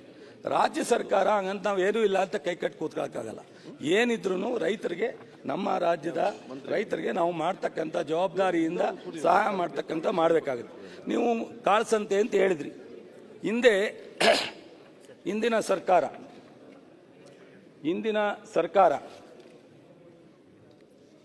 9 ಕೇಸನ್ನ ಅಂತಾರಾಜ್ಯಕ್ಕೆ ಹೋಗೋದನ್ನು ಹಾಕಿ CIDಗೆ ಆರ್ಡರ್ ಮಾಡಿ. ಅನಿಲ್, ಹಿಂದಿನ ಸರ್ಕಾರ ಅಂದರೆ ನಿಮ್ಮ ಸರ್ಕಾರ ಇದ್ದಾಗ ನೋಡಿ, ಚಿತ್ರದುರ್ಗ, ಕೋಲಾರ, ಮಂಡ್ಯ, ಗದಗ, ಚಿತ್ರದುರ್ಗ, ವಿಜಯನಗರ, ಯಾದಗಿರಿ CIDಗೆ ನಿಮ್ಮ ಸರ್ಕಾರ ಇದ್ದಾಗಲೇ ಮಾಡಿದೆ. ಇದು ಇವತ್ತು ನಾವು ಕಂಟ್ರೋಲ್ ಮಾಡಬೇಕು, ಕ್ರಮ ತಗೋಬೇಕು, ಅದು ಒಪ್ಕೋತೀನಿ, ನಮ್ಮ ಜವಾಬ್ದಾರಿ ಇದೆ. ಇದು ಇವತ್ತಿಂದ ಅಂತಾರಾಜ್ಯಕ್ಕೆ ಅಥವಾ ಗಮ್ ಮಾಡೋಕ್ಕೆ ಅಥವಾ ಬೇರೆ ಥರದ ಇಂಡಸ್ಟ್ರಿಯಲ್ ಉಪಯೋಗಕ್ಕೆ ಇವತ್ತು ಈ ಕೆಮಿಕಲ್ನ ಉಪಯೋಗಿಸೋವಂಥ ಪದ್ಧತಿ ಇಲ್ಲ. ಆದರೆ ನಾವು ಈ ಬಾರಿ 24/7 ಕವಲ್ ಹಾಕಿದ್ದೀವಿ. 24/7 ಕವಲ್ ಹಾಕಿದ್ದೀನಿ. ಇವತ್ತಾಗಿರ್ತಕ್ಕಂಥ ಕೇಸ್ ಎಷ್ಟು? ಒಂದು 450 ಮೆಟ್ರಿಕ್ ಟನ್ ಅಷ್ಟೇ ಸೀಜ್ ಮಾಡಿರ್ತಕ್ಕಂಥ, 10,000 ಅಲ್ಲ, 50,000 ಅಲ್ಲ, ಈ ಥರದ ಎಲ್ಲರೂ ಬಂದದಿಂದ 450 ಮೆಟ್ರಿಕ್ ಟನ್ನನ್ನು ನಾವು ಸೀಜ್ ಮಾಡಿದ್ದೀವಿ. ಇವತ್ತು ನಮ್ಮ ಬೆಲ್ಲದವರು ಎದ್ದೇಳಕ್ಕೆ ಹೋಗ್ತಾವ್ರೆ. ಅವ್ರು ಎದ್ದೇಳೋದು ಬೇಡ. ನೋಡು, ನಿಮ್ಮ ಮಂತ್ರಿಗಳು, MP ಗಳು, ಜೋಶಿಯವರು ಮಂತ್ರಿಯವ್ರ ಹತ್ರ ಹೋಗಿದ್ದಾರೆ, ರೆಡ್ಡ ಹತ್ರ ಹೋದಾಗ 1,35,000 ಮೆಟ್ರಿಕ್ ಟನ್ನು ಯಾವಾಗ 29/7 ಬಾಕಿ ಇದೆ, ಪ್ರತಿ ದಿವಸ ಕಳಿಸ್ತೀನಿ ಅಂತ ಹೇಳಿ ಪತ್ರಿಕೆನಲ್ಲಿ ಕವರ್ ಆಗಿದೆ. ಅವರ ಸಂಸದರು, ಮಂತ್ರಿಗಳು ಹೋದಾಗಲೇ ಬಸವರಾಜ ಬೊಮ್ಮೆಯವರು ಸ್ಟೇಟ್ಮೆಂಟ್ ಮಾಡಿದ್ದಾರೆ. ಬಾಕಿ ಇರೋದನ್ನು ತಕ್ಷಣ ರಿಲೀಸ್ ಮಾಡಲಿಕ್ಕೆ ರಿಕ್ವೆಸ್ಟ್ ಮಾಡಿದ್ದೀವಿ, ಕೊಡ್ತೀವಿ ಅಂತ. 1,35,000 ಮೆಟ್ರಿಕ್ ಟನ್ನ ಜುಲೈ ಎಂಡಲ್ಲಿ ನಿಮ್ಮ ಸಂಸದರು, ನಿಮ್ಮ ಕೇಂದ್ರದ ಮಂತ್ರಿಗಳು ಹೋದಾಗ ನಡ್ಡಾ ಅವರು ಹೇಳಿರ್ತಕ್ಕಂಥದ್ದು ಪತ್ರಿಕೆಯಲ್ಲಿ ಕವರ್ ಆಗಿದೆ, ತರ್ಚ್ಕೊಂಡು ನೋಡಿ. ಆದರೆ ಅಲ್ಲಿಂದ ಬಂದದ್ದು ಓನ್ಲಿ 35,000 ಮಾತ್ರ. ಇಲ್ಲಿವರೆಗೆ 70,000 ಈ ತಿಂಗಳಿಗೂ ಕೇಳಿ ಕೊನೆಗೆ ಬ್ಯಾಲೆನ್ಸ್ ಎಷ್ಟು ಉಳೀತು ಅಂದರೆ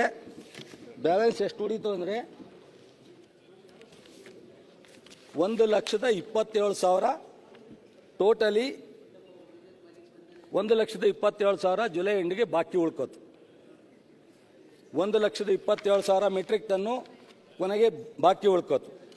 ಈ ಜುಲೈನಲ್ಲಿ ಆಗಸ್ಟ್ನಲ್ಲಿ 2,23,000 ಮೆಟ್ರಿಕ್ ಟನ್ನು ಈ ತಿಂಗಳದು.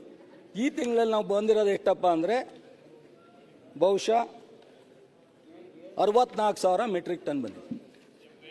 ಈಗ ಈ ಎರಡದು ಹೋದ ತಿಂಗಳ ಬ್ಯಾಲೆನ್ಸು ಈ ತಿಂಗಳು ಎರಡೂ ಸೇರಿದ್ರೆ ನಮಗೆ 2,74,000 ಮೆಟ್ರಿಕ್ ಟನ್ನು ಹೋದ ತಿಂಗಳು ಈ ತಿಂಗಳು ಎರಡೂ ಸೇರಿ ಆಗುತ್ತೆ.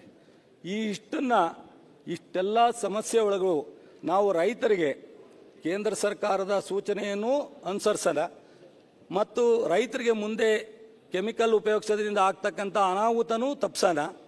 ಬಟ್ ಇದರಲ್ಲಿ ರಾಜಕಾರಣ ಬೆರೆಸೋದು ಬೇಡ. ಇದು ಕೇಂದ್ರ ಸರ್ಕಾರ ಜವಾಬ್ದಾರಿ ಅಂತೇಳಿ ನಾವು ಅವ್ರ ಮೇಲೆ ಹಾಕ್ಬಿಟ್ಟು ಇಲ್ಲಿ ಕೂತ್ಕೊಳ್ಳೋದು ಬೇಡ.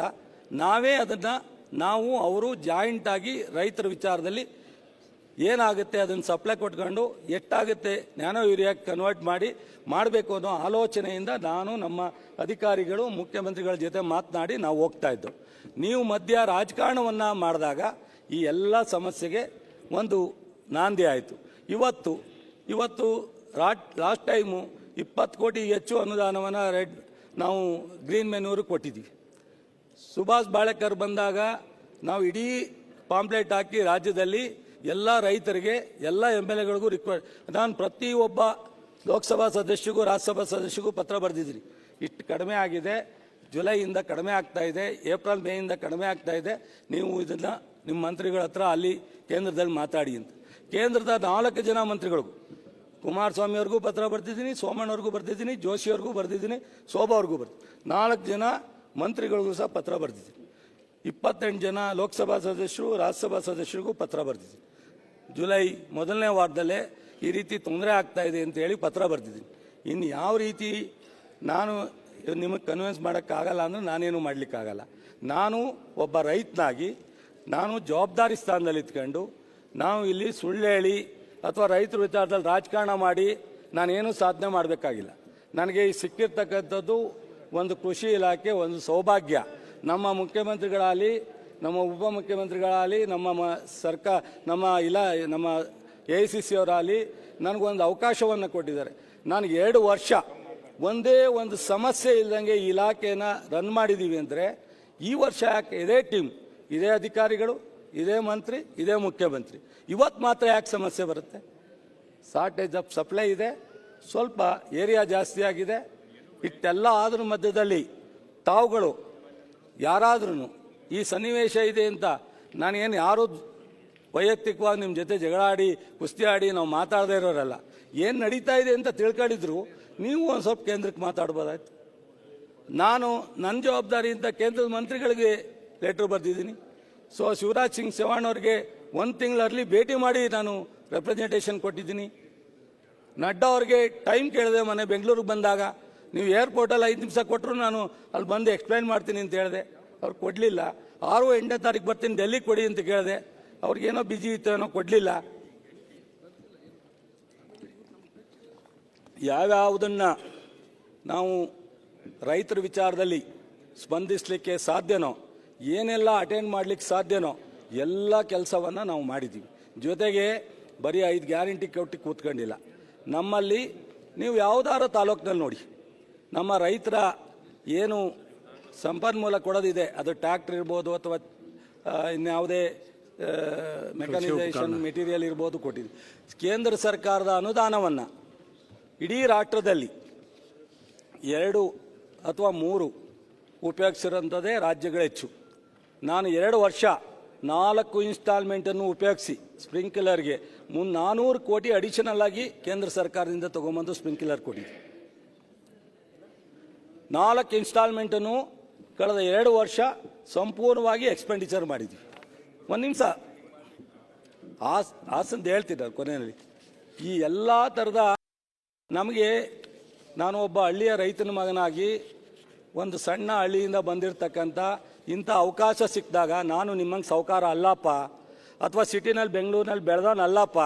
ನಾನು ಅವ್ರ ಥರ ಹೊಲದಲ್ಲಿ ನಾನು ಡಿಪ್ಲೊಮಾ ಮುಗಿಸಿ ನಾನು ಜಿಲ್ಲಾ ಪಂಚಾಯತಿ ಮೆಂಬರ್ ಆಗೋವರೆಗೂ ಬೆಳಗ್ಗೆ ಎದ್ದು ಗಾಣದಿಂದ ಹೋಗ್ತಿದ್ದೆ, ನೇಗ್ಲು ಹಿಡ್ಕೊಂಡು ಹೊಲದ ಹತ್ರ ಹೋಗ್ತಿದ್ದೆ. ನನಗೆ ಪೂರ್ಣ ಪ್ರಮಾಣದಲ್ಲಿ ಹಳ್ಳಿಯ ವಾತಾವರಣದಲ್ಲಿ ಬೆಳೆದನು. ಈ ಅವಕಾಶ ಸಿಕ್ಕಿದಾಗ ಅಶೋಕ್ ಹೇಳೋರು ಯಾವಾಗಲೂ ನೀನು ಹೆಲ್ತ್ ಮಾಡಿದೆ, ನೀನು ಟ್ರಾನ್ಸ್ಪೋರ್ಟ್ ಮಾಡಿದೆ, ನಾನು ಅದನ್ನು ಮಾಡಿದೆ ಅಂತ. ಈಗ ಅವರು ದೊಡ್ಡವರಾದರು, ನಾನು ಹಂಗೆ ಚಿಕ್ಕವನಾಗೆ ಉಳಿದಿದ್ದೀನಿ. ಅಲ್ಲಲ್ಲ, ಚಿಕ್ಕವನಾಗೆ ಉಳಿದಿದ್ದೀನಿ. ನಾನು ಈ ಜಾಬ್ ಬರ್ಲಿಲ್ಲಲ್ಲ ನೀನು, ನಾನು ಕರೆದೆ ಬಂದಿದ್ರೆ ಡೆಪ್ಟಿ ಸಿ ಎಂ ಮಾಡ್ತೀನಿ ಹೇಳಿದ್ರಪ್ಪ ನೀವು, ಅವಾಗ ಬರಲಿಲ್ಲ. ಆಯಿತು. ನಾನು ಈ ಇಲಾಖೆ ಬಹುಶಃ ನನಗೆ ಅತ್ಯಂತ ಇಷ್ಟಪಟ್ಟು ಪ್ರೀತಿ ಮಾಡಿ ನಮ್ಮ ಅಧಿಕಾರಿಗಳ ಜೊತೆ ಕೂರ್ಸ್ಕೊಂಡು 24 ಗಂಟೆ 100% ಎಕ್ಸ್ಪೆಂಡಿಚರ್ ಮಾಡಿ, ಸೊ ನಮ್ಮ ಮುಖ್ಯಮಂತ್ರಿಯರ ಹತ್ರ ಒಪ್ಪಿಸಿ ಈ ಕೃಷಿ ಉಂಡನ 100 ತಾಲೂಕಿತ್ತು, 5 ವರ್ಷ ಮಾಡಿರಲಿಲ್ಲ. ಕಳೆದ 5 ವರ್ಷ 13ರಿಂದ 18 ಇದ್ದದ್ದ ನಾವು ಮತ್ತೆ ಎಕ್ಸ್ಟೆಂಡ್ ಮಾಡಿ 224 ಕ್ಷೇತ್ರಕ್ಕೂ ಕೃಷಿ ಉಂಡ ಕೊಡುವಂಥ ಕಾರ್ಯಕ್ರಮ ಕೊಟ್ಟು 50 ಲಕ್ಷ SC STಗೆ, 40 ಲಕ್ಷ ಜನರಲ್ಗೆ ಸಬ್ಸಿಡಿ ಇಡೀ ರಾಷ್ಟ್ರದಲ್ಲಿ, ಇಡೀ ಕರ್ನಾಟಕದಲ್ಲಿ ಫಸ್ಟ್ ಟೈಮ್ ಹಿಸ್ಟ್ರಿನಲ್ಲಿ ಹಾರ್ವೆಸ್ಟ್ ಇದಕ್ಕೆ 344 ಮಿಷನ್ನ ನಾವು ನಾರ್ತ್ ಇಂಡಿಯಾದಲ್ಲಿ ಕೊಟ್ಟಿದ್ದೀವಿ. ನಾರ್ತ್ ಕರ್ನಾಟಕದಲ್ಲಿ ನಮ್ಮ ಭಾಗದಲ್ಲಿ ಕೊಟ್ಟಿರ್ತಕ್ಕಂಥ 4-5 ಇವತ್ತು ಲೇಬರ್ ಪ್ರಾಬ್ಲಮ್ಗೆ ಬೀದರ್ ಇರ್ಬೋದು, ಬೆಳಗಾಂ ಇರ್ಬೋದು, ಬಾಗಲಕೋಟೆ ಇರ್ಬೋದು 10 ಟನ್ನು ಜಾಸ್ತಿ ಬೆಳೀತಾರೆ ಆ ಮಿಷನ್ನಲ್ಲಿ ಕಟ್ ಮಾಡೋದ್ರಿಂದ. ಲೇಬರ್ ಪ್ರಾಬ್ಲಮ್ ಕಡಿಮೆ ಆಗುತ್ತೆ. ಈ ಎಲ್ಲ ಮೆಕನೈಜೇಷನಲ್ಲೂ 1,000 ಕೋಟಿ ಸಬ್ಸಿಡಿನ ಸಹಾಯಧನನ ರೈತರಿಗೆ ನಮ್ಮ ಇಲಾಖೆಯಿಂದ ಇಶ್ಯೂ ಮಾಡ್ತಾ ಇದ್ದೀವಿ. ನಾನು ನಮ್ಮ ಈ ಈಸಾಪ್ ಅಂತೇಳಿ ಒಂದು ರೋಗನ ಯಾರು ಒಂದು ಹಾಪನ್ನು ಕಂಡುಹಿಡಿದಿದ್ದೀವಿ. ಆ ಹಿಡ್ದತ್ರ ಹೋಗಿ ಒಂದು ಫೋಟೋ ತೆಗೆದ್ರೆ ಅದು ಯಾವ ಡಿಸೀಸು, ಯಾವ ಮೆಡಿಸಿನ್ ಹಾಕಬೇಕು ಅಂತ ಹೇಳಿ ಗೊತ್ತಾಗುತ್ತೆ. ಯೂನಿವರ್ಸಿಟಿನ ಹೆಚ್ಚು ರೈತರ ಹತ್ರ ಇರಬೇಕು ಅನ್ನೋ ಇದನ್ನು ನಮ್ಮ ಮುಖ್ಯಮಂತ್ರಿಗಳು, ನಾನು ಸದಾ ಅವರಿಗೆ ಹೇಳ್ತಕ್ಕಂಥದ್ದನ್ನು ನಾವು ಕೆಲಸ ಮಾಡಿದ್ದೀವಿ. ನಮ್ಮ ಕೈಲಿ ಏನೇನು ಮಾಡಲಿಕ್ಕಾಗುತ್ತೋ ನೀವು ಯಾರು ಹೇಳಿ, ರೈತರು ಹೇಳಿ. ಸೊ ಪ್ರೋಗ್ರೆಸಿವ್ ರೈತರ ಹತ್ರ 100 ಜನ ರೈತರ ಹತ್ರ ಮನೆಗೆ ಹೋಗಿ ಮಾತಾಡಿದ್ದೀನಿ ನಾನು. ಅವರಿಂದ ಯಾವ್ಯಾವ ರೀತಿ ಸಲಹೆ ಬರುತ್ತೆ ಅದನ್ನೆಲ್ಲ ವಿಡಿಯೋ ಮೂಲಕ ಹಾಕಿ ಎಲ್ಲ ರೈತರಿಗೂ ತಿಳಿಸಿದ್ದೀವಿ. ಇವತ್ತು ಮೊನ್ನೆ ನಾವು ಕೆಫೆಕ್ ಮೂಲಕ 15 ಲಕ್ಷ ಸಬ್ಸಿಡಿ ಎಲ್ಲ ರಾಷ್ಟ್ರಕ್ಕೆ ಕೇಂದ್ರ ಸರ್ಕಾರದಿಂದ 60-40 ಕೊಡ್ತಾರೆ.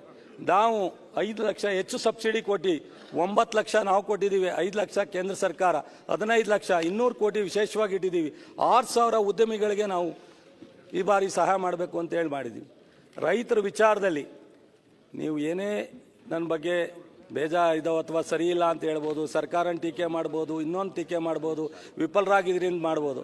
ನನ್ನ ಆತ್ಮಸಾಕ್ಷಿ ಅನುಗುಣವಾಗಿ ಪ್ರಾಮಾಣಿಕವಾಗಿ ಬದ್ಧತೆಯಿಂದ ರೈತರಿಗೆ ಏನಾದ್ರು ಮಾಡಲೇಬೇಕು ನನ್ನ ಕೈಲಾದದು ಅಂತ ನಮ್ಮ ಎಲ್ಲ ಅಧಿಕಾರಿಗಳನ್ನ ಕೂರಿಸ್ಕೊಂಡು ಪ್ರತಿನಿತ್ಯ ಏನು ಸಮಸ್ಯೆ ಇದೆ, ಯಾವ ಜಿಲ್ಲೆನಲ್ಲಿ ಯಾವ ತಾಲೂಕಿನಲ್ಲಿ ಅನ್ನೋದನ್ನ DC ಅಥವಾ ನಮ್ಮ ಅಧಿಕಾರಿಗಳಿಗೆ ವಿಡಿಯೋ ಕಾನ್ಫರೆನ್ಸ್ನಲ್ಲಿ ನಮ್ಮ ಮುಖ್ಯಮಂತ್ರಿಯವರ ಹತ್ರ ಯಾವ್ದು ಕಾರ ನೀವು ಹಣ ರಿಲೀಸ್ ಮಾಡಿ ಬಿಡಿ, ನಮ್ಮ ಇಲಾಖೆಯಲ್ಲಿ ರೈತರಿಗೆ ಕೊಡ್ತಕ್ಕಂಥದ್ದು ಮಾಡಬೇಕು ಅನ್ನೋದನ್ನು.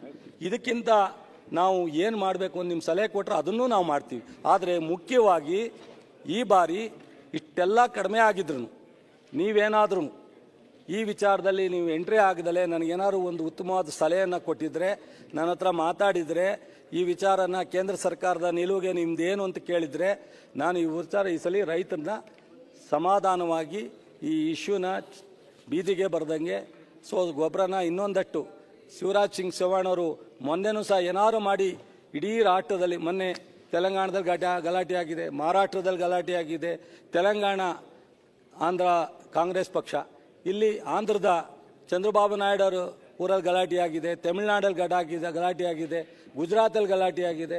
ಬರೀ ಕರ್ನಾಟಕದಲ್ಲಿ ಮಾತ್ರ ಈ ಕೊರತೆ ಆಗಿಲ್ಲ, ಕರ್ನಾಟಕದಲ್ಲಿ ಅಲ್ಲೆಲ್ಲ ಹೋಲಿಸಿದಾಗ ಕಡಿಮೆ ಜನರಾಗಿದೆ.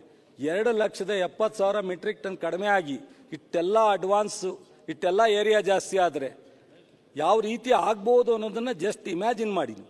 ಮತ್ತು ನಮ್ಮ ಹಾಸನದ ಸ್ನೇಹಿತರುಗಳು ಹೇಳಿದ್ರು ಯಾವುದೋ ಒಂದು ಡಿಸೀಸ್, ಬಿಳಿ ಸುಳಿ ರೋಗದ ಬಗ್ಗೆ.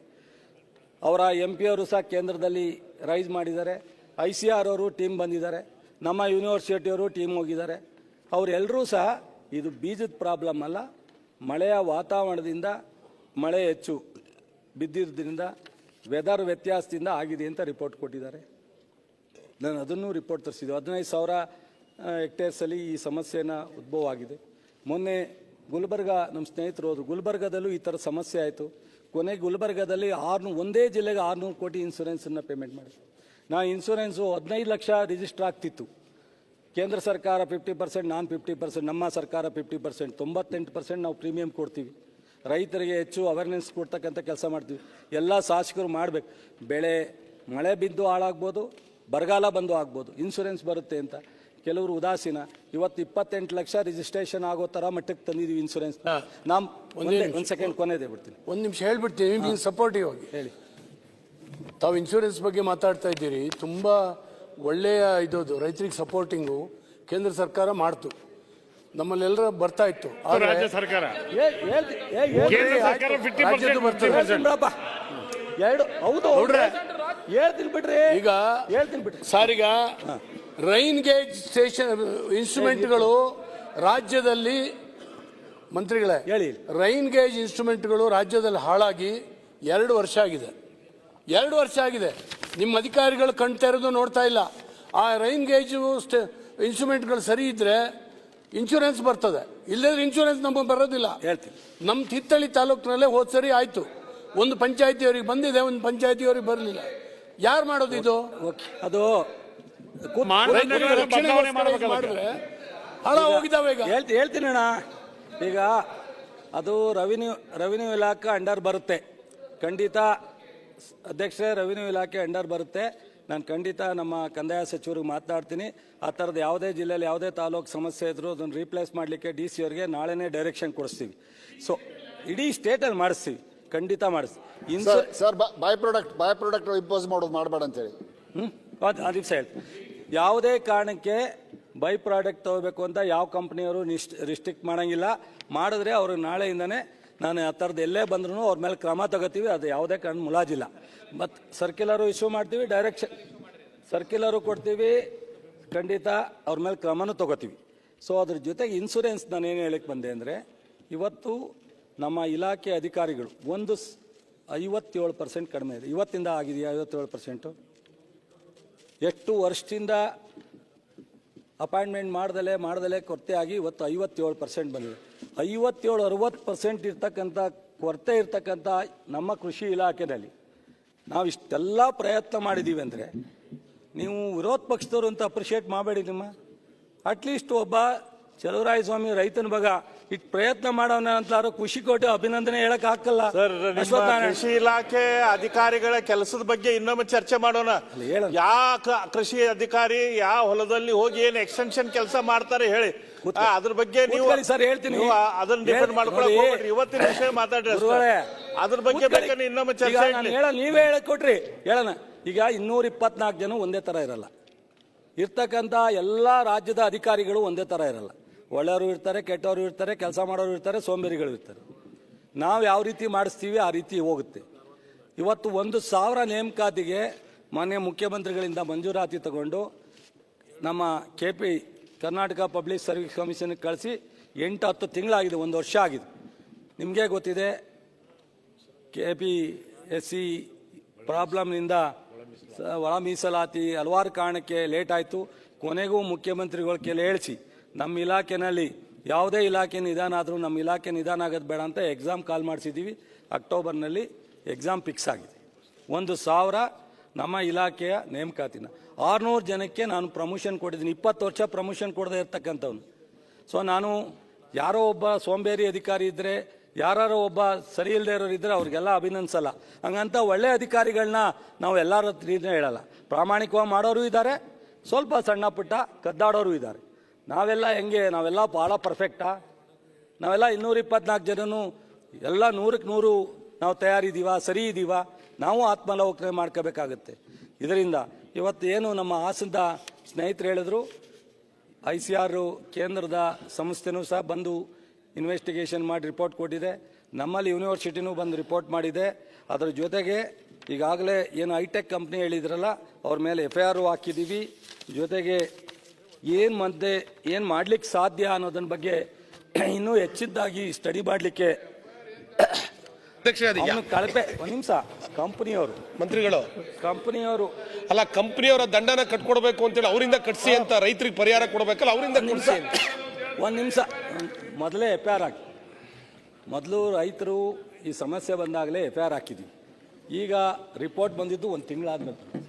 ಸೊ ಈಗ ರಿಪೋರ್ಟಲ್ಲಿ ಮಳೆ ವ್ಯತ್ಯಾಸದಿಂದಿದೆ. ಆದರೂ ಹೆಚ್ಚುವರಿಯಾಗಿ ವರದಿಯನ್ನು ನಾವು ICR ಮತ್ತು ನಮ್ಮ ಯೂನಿವರ್ಸಿಟಿಯರಿಬ್ಬರೂ ನಾವು ಜಾಯಿಂಟ್ ಆಗಿ ರಿಪೋರ್ಟನ್ನು ಕೇಳಿದ್ವಿ.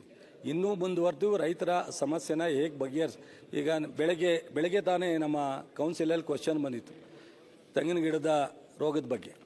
ಏನಾಗುತ್ತೆ, ವೆದರು ಯಾವ ರೀತಿ ವ್ಯತ್ಯಾಸ ಆಗ್ತಾ ಇದೆ ಮತ್ತು ಅದಕ್ಕೆ ಇನ್ನೊಂದು ರಿಪೋರ್ಟ್ ಏನಿದೆ, ಯಾವ ಬೆಳೆ ಕಂಟಿನ್ಯೂಟಿ ಇರ್ತಾರೆ. ಅಶೋಕ್ ಜಿ, ಜೋಳ ಬೆಳೆದವ್ರು ಜೋಳನೇ ಬೆಳೆಯೋದು, ಕಬ್ಬು ಬೆಳೆದವ್ರು ಕಬ್ಬು ಬೆಳೆಯೋದು, ಇದು ರೈತರಿಗೆ ದೊಡ್ಡ ಸಮಸ್ಯೆ ಆಗಿದೆ. ಸೊ ರೈತರಿಗೆ ತಕ್ಷಣ ಕೇಳಿದ್ರೆ ಬದಲಾವಣೆ ಆಗಲ್ಲ, ಆಲ್ಟರ್ನೇಟ್ ಬೆಳೆಗೆ ಹೋಗ್ಬೇಕು. 2 ವರ್ಷ ಬೆಳೆದ್ರೆ 3ನೇ ವರ್ಷಕ್ಕೆ ಅದೇ ಬೆಳೆ ಬೆಳಿಬಾರ್ದು. ಕೆಲವರು ನಮ್ಮ ಕೋಲಾರದಲ್ಲಿ ಒಬ್ಬ ರೈತರಿದ್ದಾರೆ, ಪ್ರೋಗ್ರೆಸಿವ್ ರೈತರು. ಅವರು ಇರೋ 24 ಎಕರೆಯಲ್ಲಿ 4 ಎಕರೆ ಡಿವೈಡ್ ಮಾಡ್ಕೊಂಡಿದ್ದಾರೆ. 4 ಎಕರೆ ಭತ್ತ ಬೆಳೆದ್ರೆ 4 ಎಕರೆ ಮಾವು ಬೆಳೀತಾರೆ, 4 ಎಕರೆ ಬಾಳೆ ಬೆಳೆದ್ರೆ 4 ಎಕರೆ ಇನ್ನೊಂದು ದಾಳಿಂಬೆ ಬೆಳೀತಾರೆ. 2 ವರ್ಷ ಆದಮೇಲೆ ಇದನ್ನು ಬದಲಾವಣೆ ಮಾಡ್ತಾರೆ, ಅಲ್ಲಿಗೆ ಹೋಗ್ತಾರೆ. ಈ ಒಂದು ಇಳುವರಿ ಆಗಲಿ ರೋಗ ಆಗಲಿ ಇವೆಲ್ಲವೂ ಕಡಿಮೆ ಆಗಬೇಕು ಅಂದರೆ ನೀರು ಕಡಿಮೆ ಉಪಯೋಗಿಸ್ಬೇಕು, ಈ ಕೆಮಿಕಲ್ನ ಕಡಿಮೆ ಉಪಯೋಗಿಸ್ಬೇಕು ಮತ್ತು ಆಲ್ಟರ್ನೇಟ್ ಬೆಳೆಗೆ ಹೋಗಬೇಕು. ಈ ಥರದ್ದೆಲ್ಲ ಇದೆ. ಇದನ್ನು ರೈತರನ್ನ ಒಂದೇ ಬಾರಿ 30-40 ವರ್ಷದಿಂದ ಹಸಿರು ಕ್ರಾಂತಿ, ಅವತ್ತು ಆಹಾರದ ಕೊರತೆಯಿಂದ ಕೆಮಿಕಲ್ನ ಇಂಟ್ರೊಡ್ಯೂಸ್ ಮಾಡಿದ್ದು. ಇವತ್ತು ಅದರಿಂದ ಅನೇಕರು ವ್ಯಾಮೋಹವಾಗಿ ಹೋಗಿದೆ. ಇವತ್ತು ತಕ್ಷಣ ಬಂದು ಕೆಮಿಕಲ್ನಿಂದ ಹೊರಗಡೆ ಬರಬೇಕು ಅಂದರೆ ನಾಳೆ ಬೆಳಿಗ್ಗೆ ಬರಲಿಕ್ಕೆ ರೈತರು ಕಷ್ಟ. ಅದನ್ನು ಒಂದು ಸ್ವಲ್ಪ ಸ್ಲೋ ಆಗುತ್ತೆ. ಬಟ್ ನೀವೆಲ್ಲ ಕೇಂದ್ರ ಸರ್ಕಾರ, ರಾಜ್ಯ ಸರ್ಕಾರ, ರಾಜ್ಯದಲ್ಲೂ ರಾಜಕಾರಣ ಮಾಡೋಕ್ಕೆ ಬೇಕಾದಷ್ಟು ಸಬ್ಜೆಕ್ಟ್ ಇದೆ, ಬೇಕಾದಷ್ಟು ಇಶ್ಯೂ ಇದೆ. ನಾವು ಮಾಡ್ತೀವಿ, ನೀವು ಮಾಡಬೇಕು, ಅದು ಅನಿವಾರ್ಯ. ಆದರೆ ರೈತರ ವಿಚಾರದಲ್ಲಿ ರಾಜಕಾರಣ ಬಿಟ್ಟು ಮಾಡೋದಾದರೆ ರೈತನ ಬದಲಾವಣೆ ತರ್ಬೋದು. ರೈತರಿಗೆ ಸಂಪೂರ್ಣ ಅವರ ಒಂದು ಆದಾಯವಾಗಿ ಮಾಡಲಿಕ್ಕೆ ಸಾಕಷ್ಟು ಅವಕಾಶಗಳಿದೆ. ನಾನಂತೂ ಬದ್ಧವಾಗಿದ್ದೀನಿ. ನಮ್ಮ ಮುಖ್ಯಮಂತ್ರಿಗಳು ಈ ಕೃಷಿ ಇಲಾಖೆನಲ್ಲಿ ನಾನು ಏನು ಕೇಳಿದ್ರು ಯಾವತ್ತೂ ಇಲ್ಲ ಅಂತ ಹೇಳಿಲ್ಲ. ನಮ್ಮ ಇಲಾಖೆ ಅಧಿಕಾರಿಗಳು ಯಾರೋ ಸರಿ ಇಲ್ಲದೆ ಇರೋರು 4 ಜನ ಇದ್ದರೆ ನಾನು ಅದನ್ನ ಸರಿ ಅಂತ ಹೇಳಕ್ಕೆ ಸರಿ ಇಲ್ಲ. 100ಕ್ಕೆ 90% 80% ಸ್ಪಂದಿಸಿ ಕೆಲಸ ಮಾಡೋರಿದ್ದಾರೆ. ಕಡಿಮೆ ಜನ ಇದ್ರು, ಒಂದೊಂದು ತಾಲೂಕಿನಲ್ಲಿ ಒಬ್ಬರೇ ಅಧಿಕಾರಿ ಇದ್ರು, ಇಡೀ ಕಾರ್ಯಕ್ರಮನ ನಿರ್ವಹಿಸ್ತಕ್ಕಂಥದ್ದಿದೆ. ಹಾಗಾಗಿ ಇವತ್ತು ಈ ಕೇಸ್ ವಿಚಾರದಲ್ಲೂ ಸಹ ನೀವು ಹೇಳಿದ್ರಿ, 49 ಕೇಸನ್ನು ನಾವು ಈ ಒಂದು ಇದರಲ್ಲೇ ಹಾಕಿದ್ದೀವಿ. ಸೊ ಮತ್ತು ಈ ವರ್ಷ 6 ಕೇಸನ್ನು ನಾವು ಹಾಕಿದ್ದೀವಿ. ಮೊನ್ನೆ ನಂಜನಗೂಡು ಹತ್ರ ಓದದ್ದು 450 ಟನ್ನನ್ನು ನಾವು ಮೆಟ್ರಿಕ್ ಟನ್ನನ್ನು ಸೀಜ್ ಮಾಡಿದ್ದೀವಿ. ಹಾಸನ, ತುಮಕೂರು, ಮೈಸೂರು, ಹಾಸನ, ಚಿಕ್ಕಮಗಳೂರಲ್ಲಿ 4-5 ಕೇಸನ್ನು ನಾವು ಆಗಲೇ ದಾಖಲೆ ಮಾಡಿದ್ದೀವಿ. ಅದನ್ನು ನಿರಂತರವಾಗಿ ನಾವು ಖಂಡಿತ ನೀವು ಹೇಳೋದನ್ನು ಮಾಡಲಿಕ್ಕೆ ತಯಾರಿದ್ದೀವಿ. ಬಟ್ ಇನ್ನೂ ಏನೆಲ್ಲ ನಾವು ಕೇಂದ್ರ ಸರ್ಕಾರದಲ್ಲಿ ಪ್ರಯತ್ನ ಮಾಡಬೇಕೋ ಅದನ್ನು ಸಹ ನಿರಂತರವಾಗಿ ನಿನ್ನೆನೂ ನಾನು ಶಿವರಾಜ್ ಸಿಂಗ್ ಚೌಹಾಣ್ ಅವರಿಗೆ ಫೋನ್ ಮಾಡಿ ರಿಕ್ವೆಸ್ಟ್ ಮಾಡಿದ್ದೀನಿ.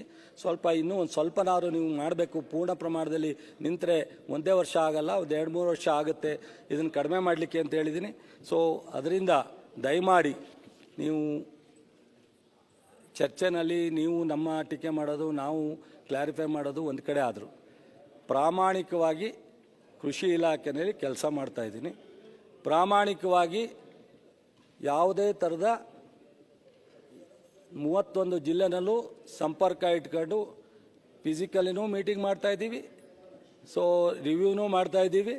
ಸಾಧ್ಯವಾದಷ್ಟು ಮಟ್ಟಿಗೆ ಇಲಾಖೆಯ ಕೆಲಸವನ್ನು ನಿರ್ವಹಿಸ್ತಾ ಇದ್ದೀವಿ.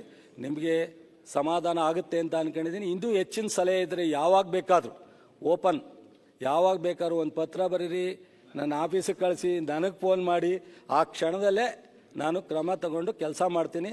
ಸೊ ನಿಮ್ಮೆಲ್ರಿಗೂ ಸಹ ಈ ಒಂದು ಚರ್ಚೆಗೆ ಅವಕಾಶ ಕೊಟ್ಟಿದ್ದೆ ಅಧ್ಯಕ್ಷರೇ. ಮಾನ್ಯ ಅಧ್ಯಕ್ಷರೇ, ಒಂದೇ ಒಂದು ಸೆಕೆಂಡ್ ಒಂದು ನಿಮಿಷ ಇರಪ್ಪ, ಆಯ್ತು ನಾನು ಮಾತಾಡ ಇಲ್ಲಲ್ಲ. ಸನ್ಮಾನ್ಯ ಅಧ್ಯಕ್ಷರೇ, ನಾನೇನು ಹೆಚ್ಚಿಗೆ ಸಮಯ ತೆಗೆದುಕೊಂಡಲ್ಲ. ನಮ್ಮೆಲ್ಲ ಸದಸ್ಯರು ಹೇಳಿದ್ದಾರೆ, ನೀವು ಪದೇ ಒಂದು 10 ಸರಿ ನಾವು ರಾಜಕಾರಣ ಮಾಡಲ್ಲ ಅಂತ. ನಾವು ಕೂಡ ರಾಜಕಾರಣ ಬೇಡ. ನೀವು ಒಂದು ಮಾತು, ರಾಜಕಾರಣನೇ ಬೇಡ, ಅದರಲ್ಲೂ ಗೊಬ್ಬರದ ರಾಜಕಾರಣನೇ ಬೇಡ. ಓಕೆನಾ? ನೀವು ಒಬ್ಬ ಸಚಿವರಾಗಿ ಹೇಳ್ಬೇಕು, ಎದ್ದು ನಿಂತ್ಕೊಂಡು ನೀವು ಕೊನೆಯಲ್ಲೇ ನಾವೆಲ್ಲ ಮಾತಾಡುವಾಗ ಇವರೆಲ್ಲ HK ಪಾಟೀಲ್ ಇವರೆಲ್ಲ ಇದ್ದಾರೆ, ನಾವು ಕೊನೆಯಲ್ಲಿ ವರ್ಡ್ ಹೇಳ್ತಿರಲ್ಲ, ಅದು ಭಾಳ ಇಂಪಾರ್ಟೆಂಟು. ಅಧಿಕಾರಿಗಳಿಗೂ ಹೋಗ್ತೈತೆ ಮತ್ತು ಮಾಧ್ಯಮಕ್ಕೂ ಹೋಗ್ತೈತೆ. ನೋಡ್ರಿ, ನಾಳೆಯಿಂದ ಎಲ್ಲೂ ಕ್ಯೂ ಇಲ್ಲ, ನಾಳೆಯಿಂದ ಯಾವುದೇ ಧರಣಿ ಇಲ್ಲ, ನಾಳೆಯಿಂದ ಯಾವುದೇ ಹೋರಾಟಗಳಿಲ್ಲ. ನಾನಿವತ್ತು ಆಶ್ವಾಸನೆ ಕೊಡ್ತಾ ಇದ್ದೀನಿ ಅಂತ ಹೇಳಿದರೆ ಎಲ್ಲೂ ಪ್ರಾಬ್ಲಮ್ ಇರಲ್ಲ ಅಂತ ನಾನಲ್ಲ. ಒಂದು ನಿಮಿಷ ಹೇಳ್ಬಿಡ್ತೀನಿ, ನಾನು ಮುಗಿಸ್ಬಿಡ್ತೀನಿ. ನಾನು ಎಲ್ಲ ಹೇಳಿದ್ದಾರೆ. ನಮಗೂ ನಿಮಗೂ ಲೆಕ್ಕ ತಾಳೆ ಆಗಲ್ಲ, 100% ಆಗಲ್ಲ. ಯಾಕಂದ್ರೆ ನಮ್ಮ ಬೆಲ್ಲದ್ದು ಹೇಳಿದ್ರು, ವಿಜಯೇಂದ್ರ ಅವರು ಹೇಳಿದ್ರು, ಎಲ್ಲದಕ್ಕೂ ನಾನು ಎಲ್ಲ ತಂದಿದ್ದೆ. ನಮ್ಮ ಹೇಳಿದ್ರು ಇಲ್ಲ ನೆನ್ನೆ ಎಲ್ಲ ನೀವು ಮಾತಾಡಿದ್ರೆ ಇವತ್ತು ಮಾತಾಡಬಾರ್ದು ಅಂತ, ಅದಕ್ಕೆ ನಾನು ಮಾತಾಡಿಲ್ಲ. ಆದರೆ ನನಗೆ ಇರೋದು, ನಾನು ಆಗಸ್ಟ್ 11ನೇ ತಾರೀಕುವರೆಗೂ ಮಾಹಿತಿ ತಗೊಂಡಿದ್ದೀನಿ. ಅದರಲ್ಲಿ ಯೂರಿಯಾ 96,000 ಮೆಟ್ರಿಕ್ ಟನ್ ನಿಮ್ಮ ಹತ್ರ ಇದೆ, DAP 66,000 ಮೆಟ್ರಿಕ್ ಟನ್ ಇದೆ, NPK 3.50 ಲಕ್ಷ ಮೆಟ್ರಿಕ್ ಟನ್ ಇದೆ. ಇಷ್ಟಿದೆ ಅಂತ ನಮಗಿರೋಂಥ ಮಾಹಿತಿ. ಇಷ್ಟಿದ್ರೂ ಕೂಡ ಈ ಕಾಳಸಂತೆ ವ್ಯವಹಾರಗಳು ಪತ್ರಿಕೆಯಲ್ಲಿ ಬರ್ತಾ ಇದೆ, ಮತ್ತು ಕೇರಳಕ್ಕೆ ಸಾಗಿಸ್ತಾ ಇರೋದು ಬರ್ತಾ ಇದೆ, ಡೈವರ್ಷನ್ ಇಷ್ಟೆಲ್ಲ ಆಗ್ತಾ ಇದೆ. ಇದನ್ನು ನೀವು ಹೇಳ್ಬಿಡ್ತೀನಿ, ತಡೆಗಟ್ಬಿಟ್ಟಿದ್ರೆ ಮುಗ್ದೋಗಿತ್ತು. ಇನ್ನೊಂದು ನಾನು ಹೋಗಿದ್ದೆ ನಮ್ಮ ಸಕಲೇಶ್ವರ, ಹಾಸನ ಅಲ್ಲೆಲ್ಲ, ಅಲ್ಲಿ ಬೆಳೆ ಹಾನಿ ಆಗಿದೆ. ನೀವು ಹೇಳಿದ್ರಿ, ನೀವು ಏನು ಹೇಳಿದ್ರು ಉತ್ತರ, ಅದೇ ಉತ್ತರನೇ ನನಗೂ ಅಲ್ಲಿ ಅಧಿಕಾರಿಗಳು ಹೇಳಿದ್ದು. ನಾನು ಹೋಗಿದ್ದೆ, ನಾನು ಹೋಗಿ ರೈತರು ಎಷ್ಟು ನೀಟಾಗಿ ಹೇಳ್ತಾರೆ ಅಂದರೆ ನಮಗೆ, ನೋಡಿ ಸರ್ ಅವನ ಇದಾನಲ್ಲ ಸರ್, ಅವನ ಅಗ್ರಿಕಲ್ಚರ್ ಅವನೇ ಸರ್ ಬಂದು ಹೇಳಿದ್ದು, ಈ ಬೀಜ ತಗೋ ಅಂದ, ನಾನು ಅದೇ ತಗೊಂಡೆ ಸರ್ ಅಂದ. ಆಮೇಲೆ ಏನೇ ಅಂತಂದೆ, ಸರ್ ಅವನೇ ಹೇಳಿದ್ದು ಏನು ಗೊಬ್ಬರ, ಅದೇ ಗೊಬ್ಬರ ಹಾಕಿದೆ ಸರ್ ನಾನು. ಅವನೇನು ಹೇಳ್ದ, ಈಗ ಗೊತ್ತಲ್ಲ ಸರ್ ನಿಮಗೆ, ಔಷಧಿ ಹೂವು ಬರಬೇಕಾದ್ರೂ ಔಷಧಿ ಹೊಡಿಬೇಕು, ಅಲ್ಲಿ ಕಾಯಿ ಬಿಡಬೇಕಾದ್ರೂ ಅಷ್ಟು, ಅವನು ಹೇಳಿದ್ದೆ ಔಷಧಿ ಹೊಡೆದೆ ಸರ್ ನೋಡಿ ಸರ್ ಅಂತ ಹೇಳಿದ್ರು. ಬೆಳೆದೇ ಇಲ್ಲ, 3 ಅಡಿ 4 ಅಡಿ ಜೋಳ ಬರಬೇಕಾಯ್ತು, 1 ಅಡಿಗೆ ನಿಂತೋಗ್ಬಿಟ್ಟಿದೆ, ಮುಂದಕ್ಕೆ ಬಂದಿಲ್ಲ. ಅದಕ್ಕೆ ರೈತನ ನಾನೇನು ಉತ್ತರ ಕೊಡೋದು? ನಾನು ಅಧಿಕಾರಿ ಕೇಳಿದೆ, ಏನಪ್ಪ ಅಂತಂದ, ಸಾರ್ ಮಳೆ ಜಾಸ್ತಿ ಆಗ್ಬಿಡ್ತು ಸರ್ ಅಂತ. ಹಂಗಾರೆ ಇಡೀ ಆಸ್ತಾನೆ ಓಡ್ಬೇಕಾಯ್ತಲ್ಲ, ಮಳೆ ಜಾಸ್ತಿ ಆಗಿದ್ರೆ ಇಡೀ ಆಸ್ತಾನೆ ಎಲ್ಲ ಬೆಳೆನೋ? ಹಂಗಿಲ್ಲ, ಕೆಲವು ಕಡೆ ಮಾತ್ರ ಆಗಿದೆ ಇದು, ಕೆಲವು ಕಡೆ ಮಾತ್ರ, ಒಂದೊಂದು ತಾಲೂಕಲ್ಲೂ ಕೆಲವು ಕಡೆ ಮಾತ್ರ ಲಾಸ್ ಆಗಿದೆ. ನೀವು ಬೆಳೆ ಪರಿಹಾರ ಕೊಡಿಸ್ಬೇಕಲ್ಲ, ನೀವೇನು ಕೊಡಲ್ಲ, ರೆವಿನ್ಯೂ ಇಲಾಖೆಯಿಂದ ಬೆಳೆ ಪರಿಹಾರ ಕೊಡಬೇಕು.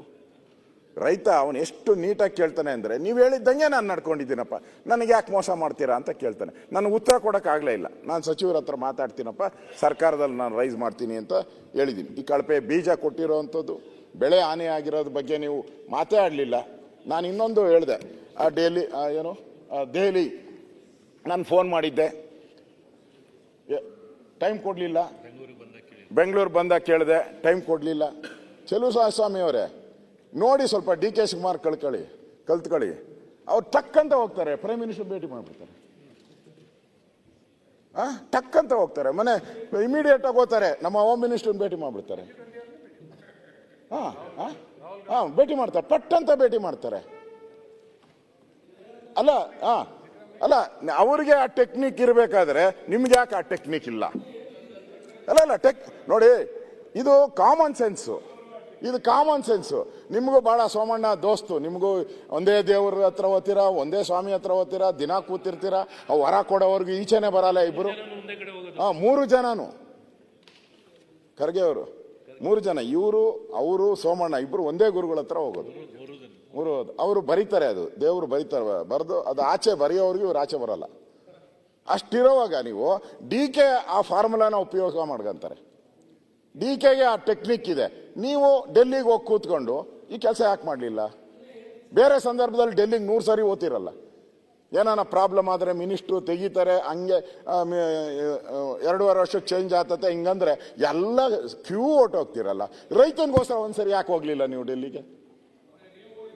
ನಾನು ಹೋಗಿದೆ 100%. ನಾನು ಹೋಗಿ ಫೋಟೋನು ಹಾಕಿದ್ದೀನಿ ಗುರು, ಫೋಟೋನು ಹಾಕಿದ್ದೀನಿ, ನಾನು ಮುಚ್ಚುಮರೆ ಇಲ್ಲ. ಹೋಗು ಅಂತ ಹೇಳ್ತಾ ಇದ್ದೀನಿ ಗುರು, ನಿನ್ನ ಸ್ನೇಹಿತನೇ. ಅದಕ್ಕೆ ಹೋಗಿ ನೋಡಿ, ಕೇಂದ್ರ ಯಾರೇ ಇರ್ಬೋದು, ನಾನು ಒಂದೇ ನಿಮಿಷ, ನಾನು ಕೇಂದ್ರ ಸಚಿವರ ಹತ್ರ ಜೈಪಾಲ್ ರೆಡ್ಡಿ ಅವರಿದ್ದಾಗ ಇಡೀ ಹೆಚ್ಚಿನ ವಿಡಿಯೋಗಳಿಗೆ ಪ್ರತಿಧ್ವನಿ ಯೂಟ್ಯೂಬ್ ಚಾನೆಲ್ ಸಬ್ಸ್ಕ್ರೈಬ್ ಮಾಡಿ, ಬೆಲ್ ಐಕಾನ್ ಕ್ಲಿಕ್ ಮಾಡಿ.